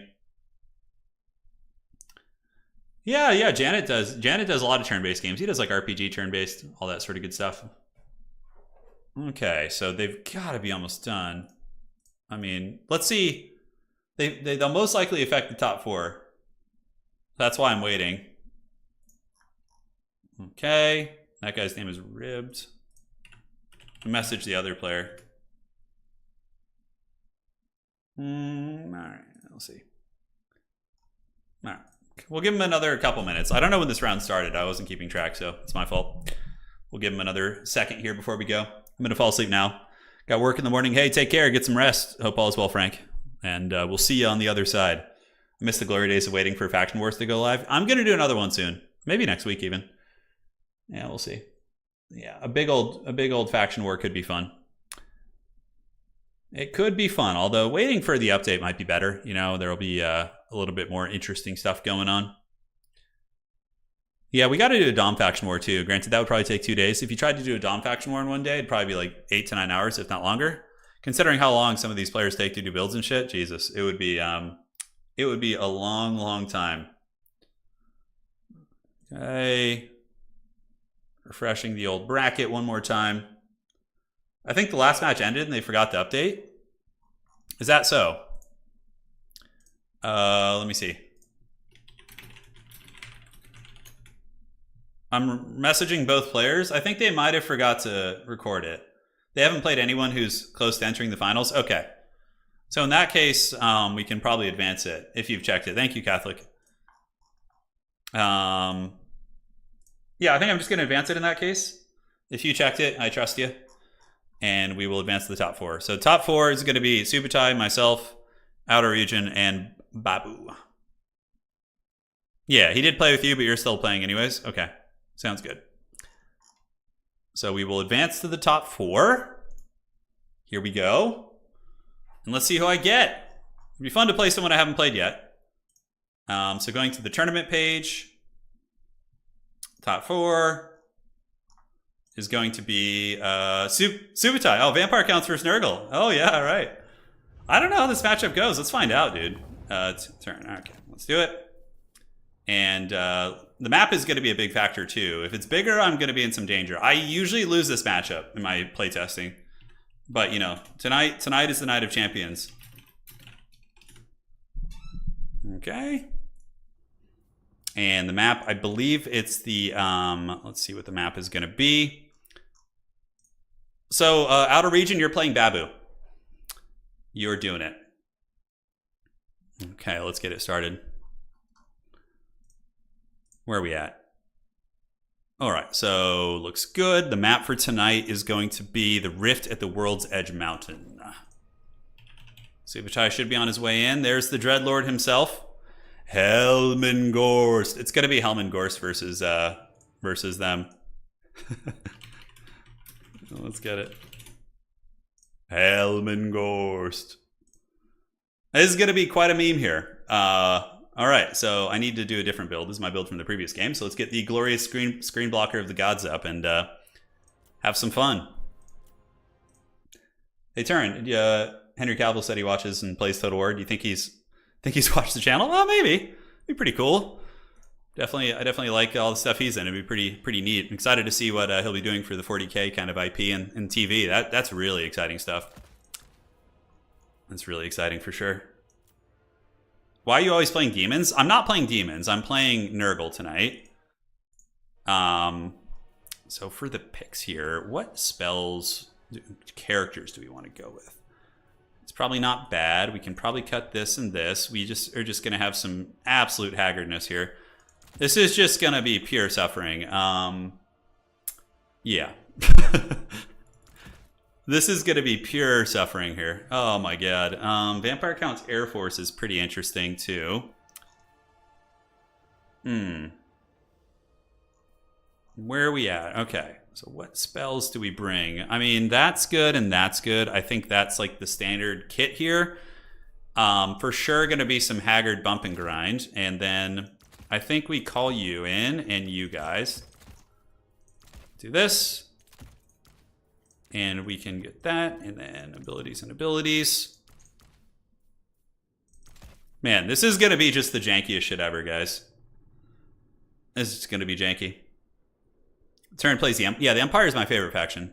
Nurgle's like I have a Nurgle army in tabletop, a Nurgle Chaos Warrior army, and I have an Empire army in tabletop. Those are like my two favorites. Dwarves are up there, like lore wise, but in terms of gameplay, I prefer the other ones. Okay, so I think we do this instead. Is that really how we want to go about this? Yeah, I think it is. All right, so we don't need any sort of like that. Slap you on these mounts. Cut that, so we got a little bit of money here in the back pocket, and we can throw these guys down. All right. Little trash goblins. You always need Nurglings, just for the cap weight. You always need the Nurglings. They're just super, super clutch. All right, get that. I think those are probably the preferred choice. Cultists are good, too. I'm just thinking out loud, so bear with me, my friends. Yeah, let's get you. I think that's good. You can go for, like, big SE play, too. Like, do, like, Furuncle and, like, a Giant and stuff, but Turin loves the idea to play evil. I know. The evil thing is hilarious. Are competitive team battles a thing? Not really, because Creative Assembly does not have dedicated servers. So when you try and play those type of games, unfortunately, you just suffer. It's just pure suffering. Yeah, so because it just lags and you can like barely even play. It's really unfortunate. All right, so that's our build there. It's funny, like every matchup I'm in, I always want to bring like a Soul Grinder of Nurgle. I'm like, give it to me. Give me the Soul Grinder, precious. All right, so that looks fine. This guy looks ready to party and help things out. Pretty durable beast. Let's get you up there. Yeah, do we have the tools to deal with that? Maybe. Maybe. All right, so that looks fine. That looks fine. Yeah, Nurgle doesn't have any like troll type units. Yeah, Forsaken are okay here. They get wrecked by Graveguard, but they're decent as like a just, hey, I need some capture weight on the battlefield quick. That's like where that's where they really shine. I could cut these too and throw this guy in. That's actually kind of an interesting idea. All right, so let's try. I'm gonna do something that's a little bit crazy. It's so risky though. It's so very risky. All right, so let's get you. Cut this and get one of these to support. And then I have some chevrons I could spend. Tricksy hobbitses, I say. All right, good luck, have fun. Let's get it. Let's get it, baby, let's go. For the Plague God, this is our chance. You know, winning a single faction tournament with Nurgle used to be a bounty, but it was win with Nurgle or Tzeentch, and somebody ended up winning with Tzeentch before. So that bounty's off the board, but yes. Time to see a blob fight of all blob fights. I don't know who wins that, honestly. I would think Kugath would, but yeah. I want to see Turin stream of an army just playing him. This is Warhammer Fantasy units, yeah. We're gonna start a tabletop channel eventually. Yeah, when the old world comes out, I do plan on doing that. It depends. It depends if I can find people to play with. You know who actually lives very, not close to me, but close enough to like travel down once a week for games would be Subutai. Subutai lives like an hour away from me, and we hang out in real life quite a bit. You know, at least once or twice a month. Him and his partner will cruise down here. But yeah, you know, we could probably get him to play. I think he's starting a Vampire Counts tabletop army, so. And he's a very strong gamer too, so it would make for good battles. Yeah, Charix won with Tzeentch. Yeah, he did. He did. Rift of the World's Edge, it's a little bit tricksy. Vampire Counts, I think, are slightly favored in this situation, but it depends on how they play it. I don't know what big scheme in Subutai has, so. Is it going to be like Vlad? I was going to go with cultists, but I wanted to make sure that I could like kill White Kings, and that's why I went double Exalted Chad of Nurgle. And yeah, they're gonna be doing their thing. So let's see, is there anything I can do here? Extra sneaky, yes. All right, guys, let's get it. Good luck, have fun. His army's big, mine's tiny. Yeah, Vampire Counts have a crazy, insane amount of healing too. Thankfully, I did bring the right abilities also, so I'm not that much of a potato today. Yes. Festering Stooges are great too. The Unholy Hand Grenades are just like the blessings of the gods. Oh, is he going to try and fight Festus? Many a mighty champion have tried to fight Festus today, and few have survived. Blood Dragon Vampire Lord, maybe. I don't know, we'll have to see. Definitely Exalted Plague Bearers though, because you just slap those bad boys in guard mode and they just cackle all the way to the bank, so. Alright, so what's over here? We got some zombies. Got some zombies hanging out and doing their thing. Alright, I respect that. Looks like double zombie going to be moving, and Festus can go ahead and turn off his fire at will. Because we don't want to be wasting attacks. So we're going to get like breath attacked in the face. There's nothing we can do about that. But we should be able to kill the White Kings potentially with our character squad.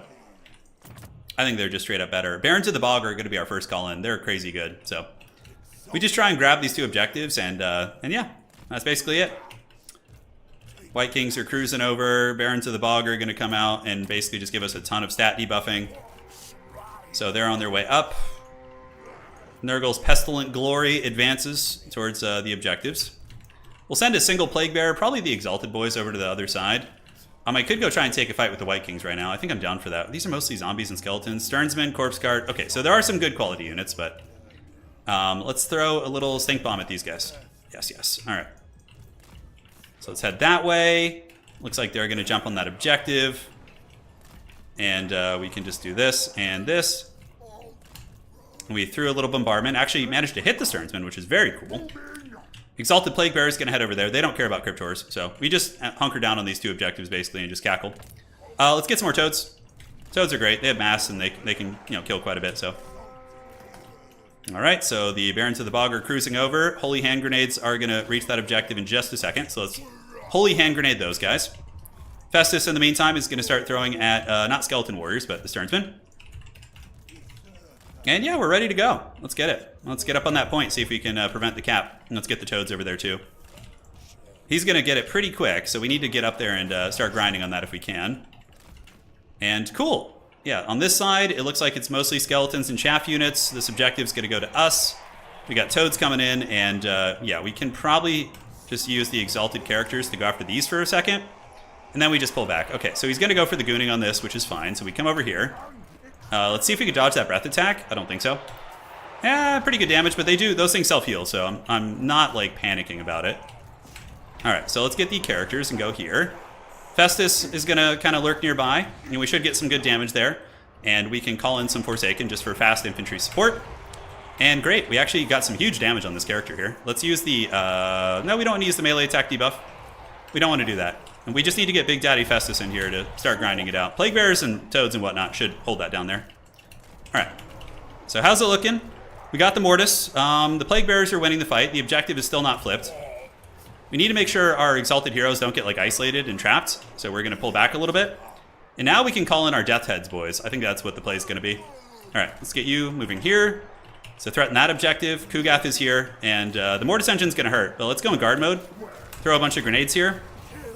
And do this. All right, so let's go after you. Yeah, see if we can push through. Unholy Hand Grenades, hopefully doing well. Plague Bearers seem to be trading okay. We do have a lot of healing, so I think I'm going to do a big overcasted heal right here to get the Exalted boys back up. All right, so let's go with Festus. Get the Mortis Engine. Let's debuff it. So let's get everyone in group 2 and just bash this thing if we can.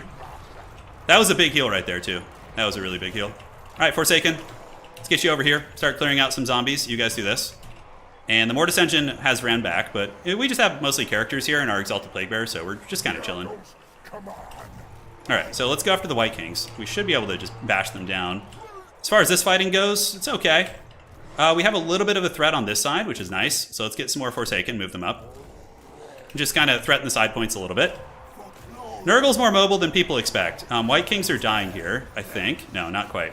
Okay, so we need to get those White Kings. We have a Rancid, but he's probably just going to go for this side, so let's pull you back. And, you know, Forsaken are clearing out chaff. Nurglings are clearing out chaff. Looking good to me. So, yeah, it's still... Unfortunately, the objectives are flipping his way. So let's pull these Plague Bearers over here. One of them's going to be sacrificed to the gods, basically. And this objective should be ours in a minute.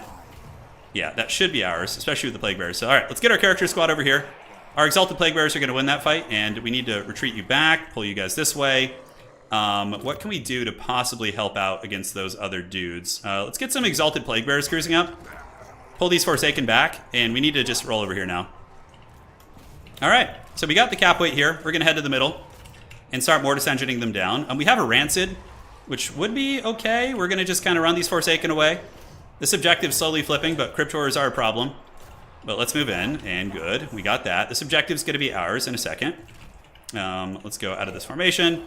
Do this, and capture that, and then we can change. Let's go after you. Plague Bear is still bumping and grinding here, and Forsaken can run back and run back. They're very quick, so we just pull back, and hopefully it's an overcommitment from him on that side. And now we can take the Exalted Plague Bearers and head here, so let's get it. Let's get your boy Festus in there. Couple Plague Bearers coming. Yes, good. And Holy Hand Grenades. Let's get the Forsaken to run across this way, and hopefully we just win this fight here. I do have a lot of healing, so, and a huge Mortis Engine. I mean, he's got a Mortis nearby, but I don't really have any infantry for it to hit, so I'm not too worried about that. And now what we're going to do is throw down a Beast of Nurgle, too, to debuff in the blob fight, because they have a lot of good debuffs. So we're going to just regroup our Forsaken, which are just so good for Nurgle. I don't know why I haven't been able to hit these damn White Kings all day. Just can't touch them. They're so raid bossy. All right, so let's get the Holy Hand Grenades going there. Breath Attack hits us. That was a really nice Breath Attack from him. That was a beauty. Let's get one unit of Forsaken to go plow these guys down. And we're going for it. All right, so the Holy Hand Grenades do hit home.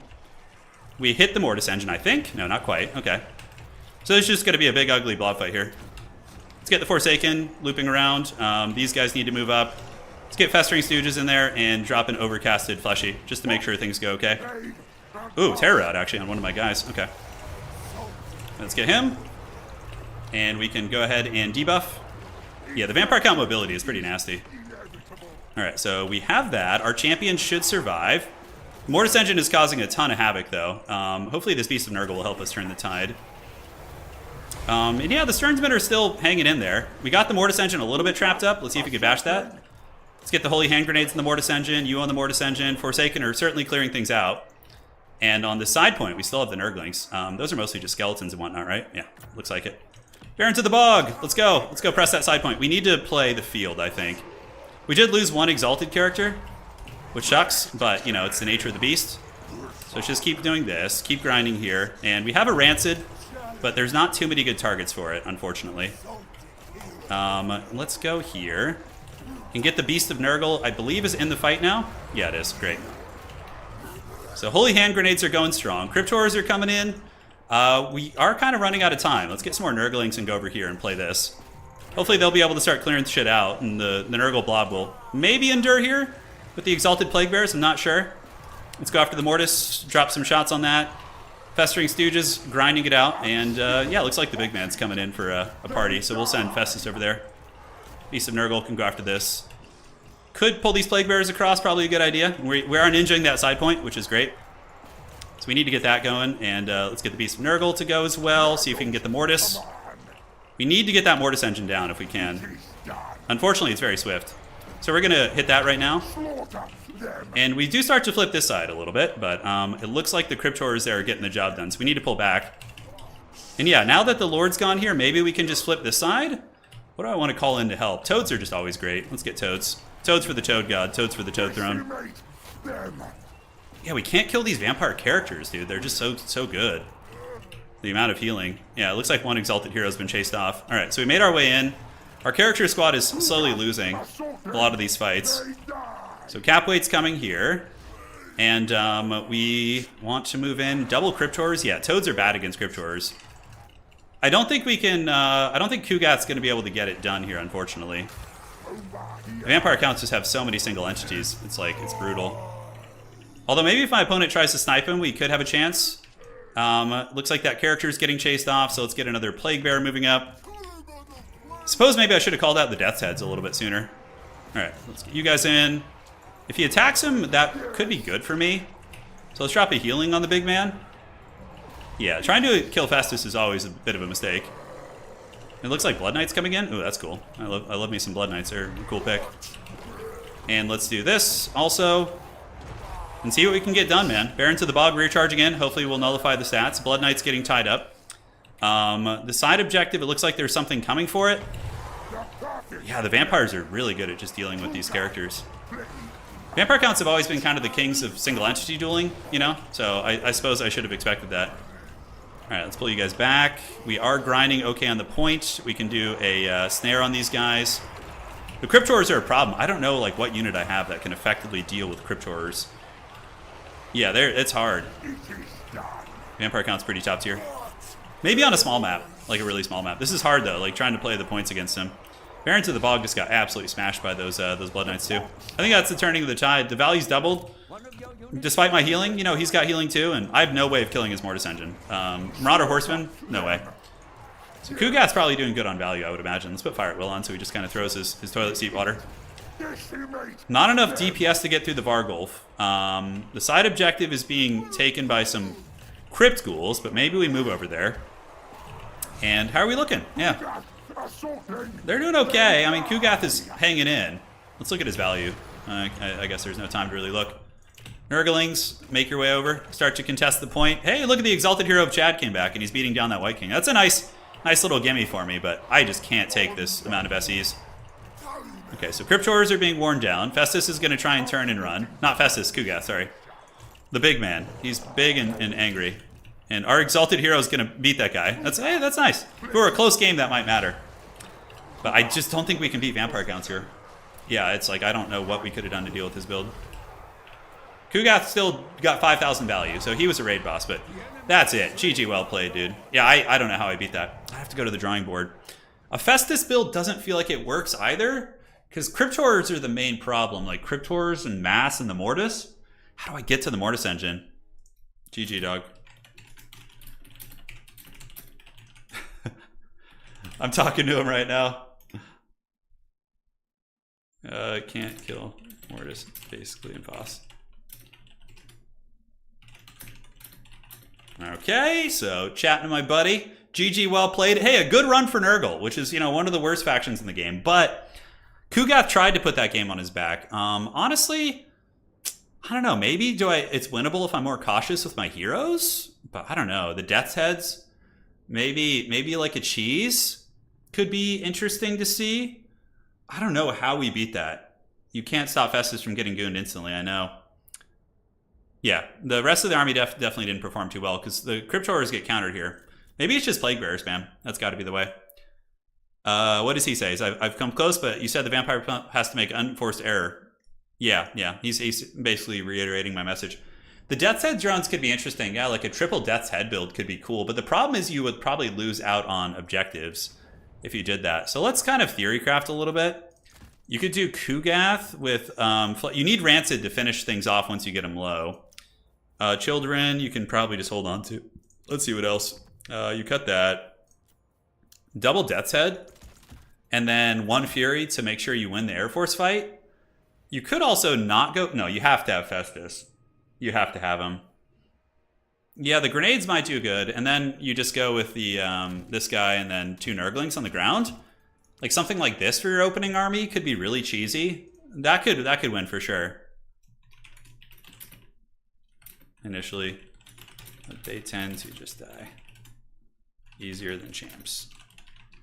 All right, so well played. Let's see who's going to be playing in the grand finals. It could be Vampire Counts versus Khorne, dude, in the grand finals. That would be something. Oh my god, it is. Report, brother. Good luck. Subuchai's got a pretty slam dunk game here. Like, if he doesn't make any mistakes against Khorne, he probably wins the event. Turin finals. All right, host is a spectator. Let's get this lobby up. And let's do this. Yeah, you could go double giant too. I think that could work. Like double giant Festus maybe, or double giant Kugath. That could work, I think. But the problem is you would only be able to hold one objective. It would be one of those games. On certain maps, it might work for you, actually. So let's get you. Outer region. And get you here. All right. Outstanding. So we got this. The grand finals map. This would be a really impressive win for Khorne. Borderlow landing also. Okay. So here we are in tonight's single faction tournament. Thank you for joining. Look at that. Khorne and Nurgle making top 4 tonight. That's great. That's really good. Can Khorne take Hammer Bro? No, they can't. So they don't get the Hammer Storm, unfortunately. Yeah, that would be really good, but they don't get him.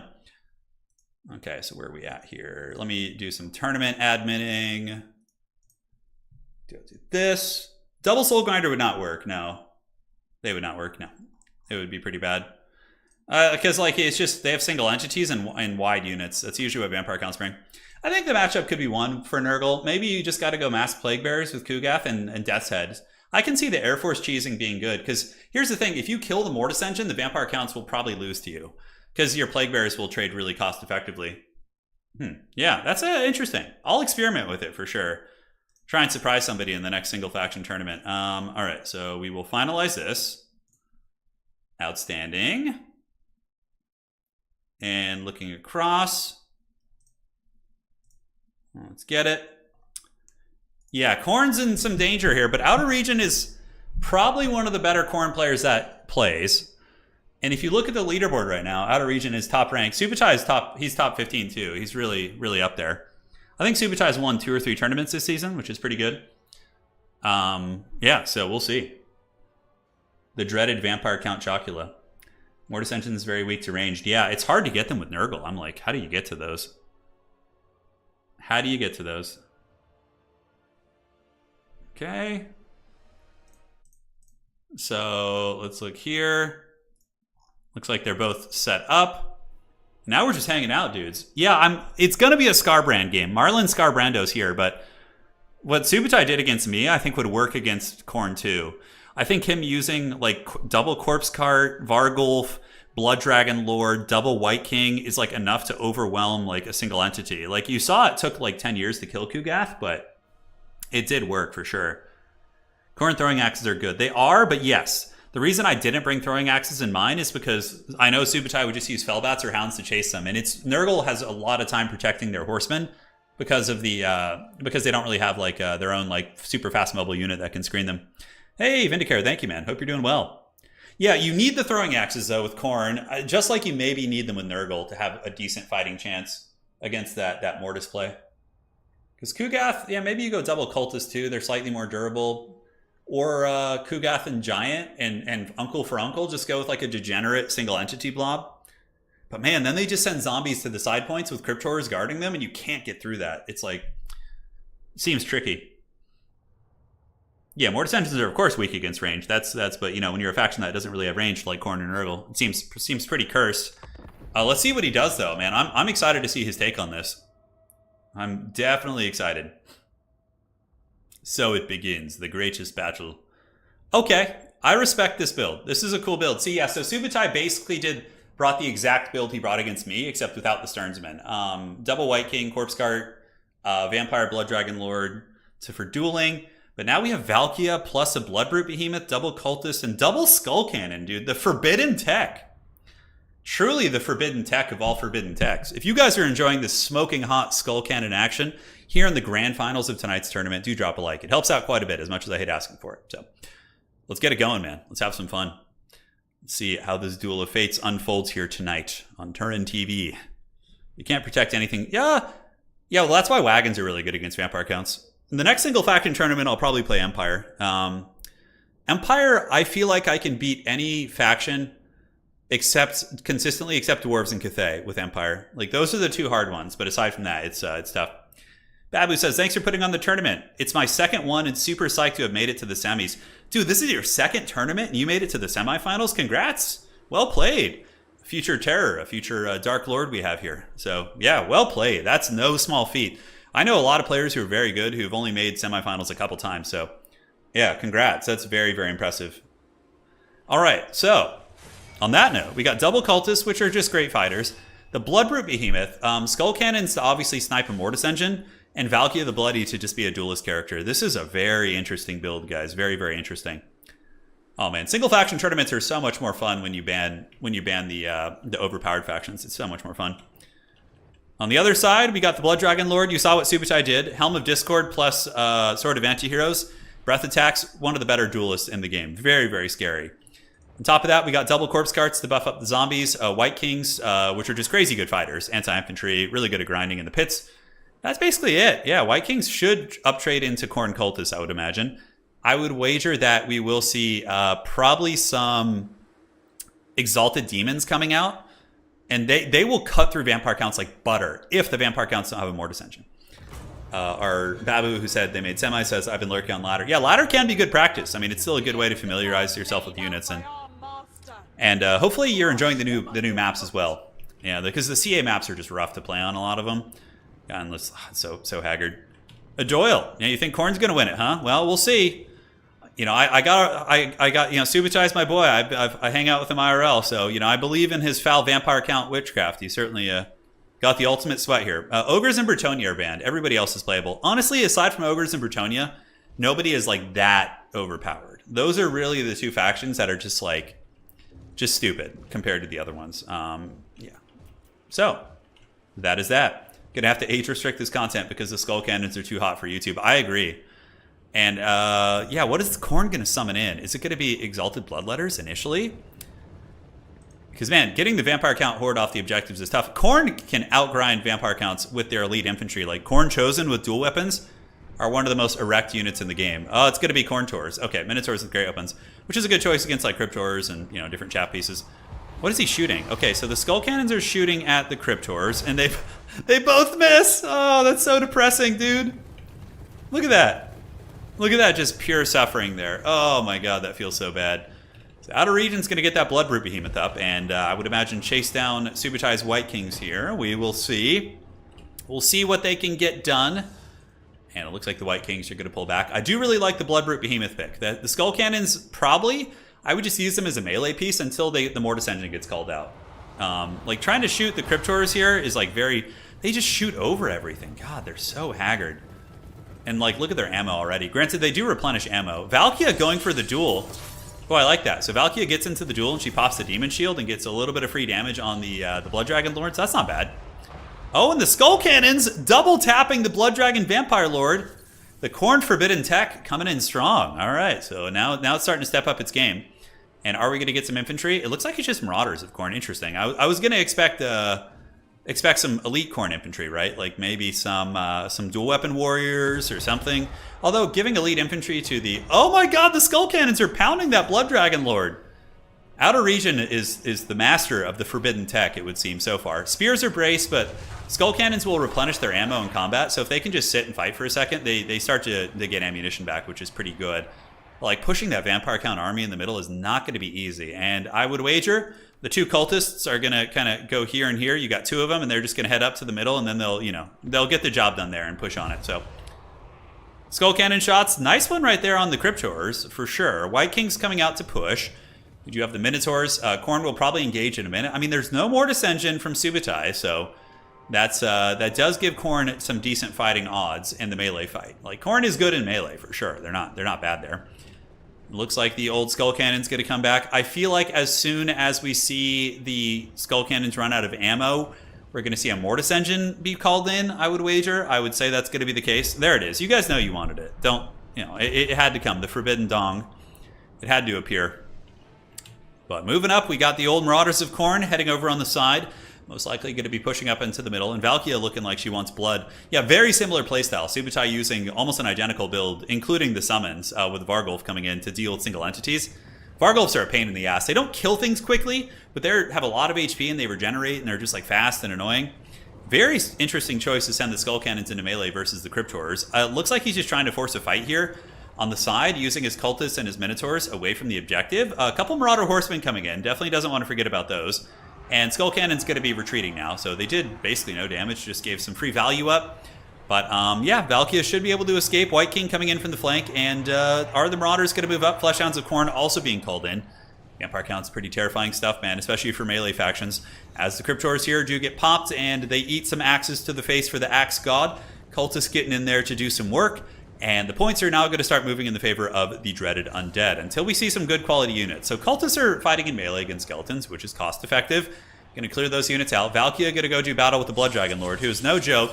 Demon Shield is active, so Subutai is going to notice this. He's going to see your tricks. And he even matrixes. Wow, well played by Subutai there. He dodges both of the Skull Cannon shots while evading. Now Bloodbrute Behemoth is in. Looks like Bloodbrute's going to go after the White King, which is very good because the White King's on horseback. So he could get absolutely pounded by the Behemoth, and it looks like he is. Behemoth gets one shot. Skull Cannons are in melee, regenerating their ammo, and throwing axes, putting a little bit of pepper down as some of the skeletons are crumbling. That's going to be a good Sleipnir right there. That's a beauty right there. Yep, hits those spears. Misses the tithe, but does melt the spear units, which is good. And now as far as these summons go, it's going to be Fleshhounds galore. For Subutai, now we see the big heavy weapons coming out. So it is going to be the old Mortis Engine, which if it's not dealt with, will counter the Khornate infantry pretty effectively. And yeah, we do see the Bloodbrute Behemoth being surrounded and potentially gooned. No, looks like they're not going after it quite yet. Valkia is nearby.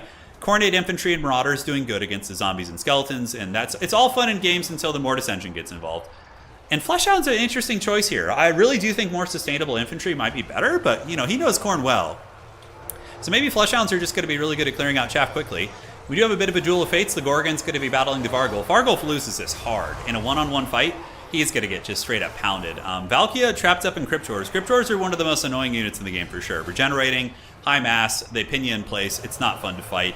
Marauders engaging against just hordes and hordes of chaff units as the two cultists probably have Bloodletter summons in the back pocket that will be coming out soon. Value trading's even, but with Vampire Count healing taken into account, trading even with vampires is never a good thing, just like Nurgle. So Fleshhounds in the back on their way in to try and support one White King disrupting the Horsemen. And we do see the Heart Piercer and Sword of the Antiheroes going down, so a lot of scary stuff. Maybe, just maybe, this Vargulf's going to fall. We'll have to see. It's getting feasted on by Fleshhounds of Khorne. Hounds of the Blood Hunt. All right, that's pretty cool. But yeah, it's getting nibbled on. Its binding is weak. It's probably going to start crumbling soon, but it looks like Subutai is able to escape, running through his spears. Nice micro and control there, as Fleshhounds look to be continuing to hunt. Bloodroot Behemoth also hunting down here. And the Skull Cannons heal in combat too, so strangely enough, Khorne actually does have a fair amount of healing on their roster, which is pretty funny. Call-ins for both sides. Khorne not calling anything in yet, saving up. Subutai banking for something big, sitting at about 1,600, so I don't think we see too much coming out in that regard, as the Marauder Horsemen do retreat here. So Fleshhounds of Khorne going to be screaming up here, going after the old zombies. And yeah, you know, we do get the Khorne pick. He does take down an SE, which is the recipe for success against vampire counts, if you can take down the big single entities. Mortis Engine cackling in the deep as the Hounds of Khorne find their prey. The Fleshhounds and the Bloodroot Behemoth do take down the giant beast, and it looks like that thing is going to be falling for sure. Zombies move on to the point to maintain capture weight. And Khorne, I don't know if they have the infantry fighting weight to really get through these like hordes of hell. The double skull cannons are in combat being hunted by White Kings.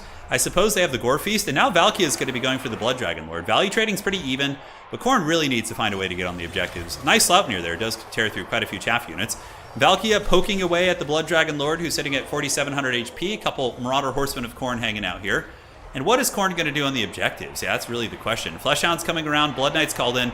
Man, the play pattern from Subutai here is it's literally identical to what he did against Nurgle, which just goes to show that it's kind of like if you guys are aspiring, oh no, charging Fleshhounds into Blood Knights is not the play that you want. Those Blood Knights are just going to just destroy those things. You can see the Fleshhounds getting melted by the Knights of the Red Keep. And yeah, they take a little bit of damage, but at the end of the day, certainly not great. Vampire counts just, you know, out attritioning Khorne. I think the kind of ambitious skull cannons here are cool, but even if Khorne manages to pull the value back, oh, the Sword of Khorne! I don't know. The Bloodroot's like surrounded by Blood Knights now, or he's gonna be soon. Blood Dragon Vampire Lord popping in here, but he does get punched in the face. Skull cannons turning, they are obstructing one another a little bit, so a little bit of micro is required there. And have we seen the Bloodletter summons yet? Did he bring the Bloodletter summons? I think he did, but I don't know if we've seen them. So Marauders moving up in the middle. Valkia going in, and that Lord looking a little bit worse for wear at 3,100 HP. Skull Cannon's thinking about shooting in the backfield. We do see the White King dying, so the White King does get surrounded and killed by Minotaurs of Khorne. So having two White Kings surrounded by like a big armor-piercing unit with Fleshhounds is actually very cost-effective. So this could actually be a bit of a turning in the backfield a little bit. Blood Dragon Lord does get away. The Vargulf not in the best shape. Another Skull Cannon shot, nailing the Blood Dragon Lord. Once again, Bloodroot Behemoth is in okay shape, but a little bit trapped up, as we do get Furies coming in, so Chaos Furies of Khorne. They do good damage. Now, the call-ins for Subutai are going to be double Cryptors. Armor piercing, good staying power, poison, good against most things. What's not to love? As both White Kings in the backfield are going to be taken down here. And look at this, Furies, are they going after the Blood Dragon Lord? Man, trying to fight vampire counts at a blob is so hard. It's so hard. Khorne can do it if there's no Mortis Engine, but you need to bring, like, elite units. Cannon shots into the face of the Blood Dragon Lord. That would basically be the only way I could really see a comeback for the forces of Khorne, would be like a kill on the Blood Dragon Lord. But even still, it's going to take some time to flip these objectives. Double Marauders making their way in. Valkia doing good work, and the Blood Dragon Lord's at 2,500 HP. Mortis Engine is also providing healing, not just damage, right? The backfield, Blood Knight's going to be diving in. Very nasty stuff. Blood Knights will kill a Skull Cannon very, very quickly, as that Skull Cannon keeps putting work in, dude. It's doing some great work. Yeah, that's no joke. So here we got Minotaurs with Grey Opens and Fleshhounds of Khorne going after the Blood Knights. A couple Marauders saturating in to try and fight, but Valkia is losing this fight. You know, big dragon character. Heart Piercer, 59 melee attack, armor sundering, and almost 700 weapon strength. Valkia the Bloody does get defeated in combat by that giant vampire lord. This is a pretty damn scrappy game. The Bloodroot Behemoth's going to come back. Valkia probably will fall here. Anti-large Minotaurs chewing through the corpse cart. Marauders trying to help with that Blood Knight blob with a Mortis Engine. This is exactly what you would see normally. You would see the, you know, the vampires winning this fight. Like, and there's no way. The Skull Cannon tech was really, really cool, actually. I like that a lot. But Subutai is playing really well tonight. His micro is extremely clean. I haven't seen him make too many mistakes, honestly. In the game I played against him, I really needed him to make a mistake with his Mortis Engine, but he didn't. And we're seeing the same thing happen here. As it would appear, the vampire counts have taken over. Valkia is defeated. The Skull Cannons are kind of beat up. Maybe could get back, but that is going to be a withdrawal there. So, yeah, GG, well played. Good games by Subutai. You know, he did it. He played well. Really, really clinical, clean vampire count play. Granted, he did get two very fortunate matchups. You know, Nurgle and vampire counts are factions that vampire counts will crush all day. And he certainly showed why. He didn't take his foot off the pedal. He won those. So really nice attempts by Outer Region. I love the Skull Cannon tech. The dueling was good, but yeah, just the infantry killing power was not enough to get through the hordes. And man, Cryptors are nasty too. All right, guys. So that's going to be a victory in tonight's single faction tournament for the Lord of the Night, Subutai. Well played to Outer Region for getting to the finals of this tournament with Khorne, which is not easy. They're definitely one of the worst factions in the game against one of the best factions here. So very, very impressive performance on both sides. So ladies and gentlemen, hopefully you enjoyed this really fun event. I might do another single faction in the next few days where we ban Bretonnia and Ogres again. I think there's plenty of natural counters to Vampire counts. I don't think they are in that same caliber for sure. But melee factions are definitely not good against Vampire counts.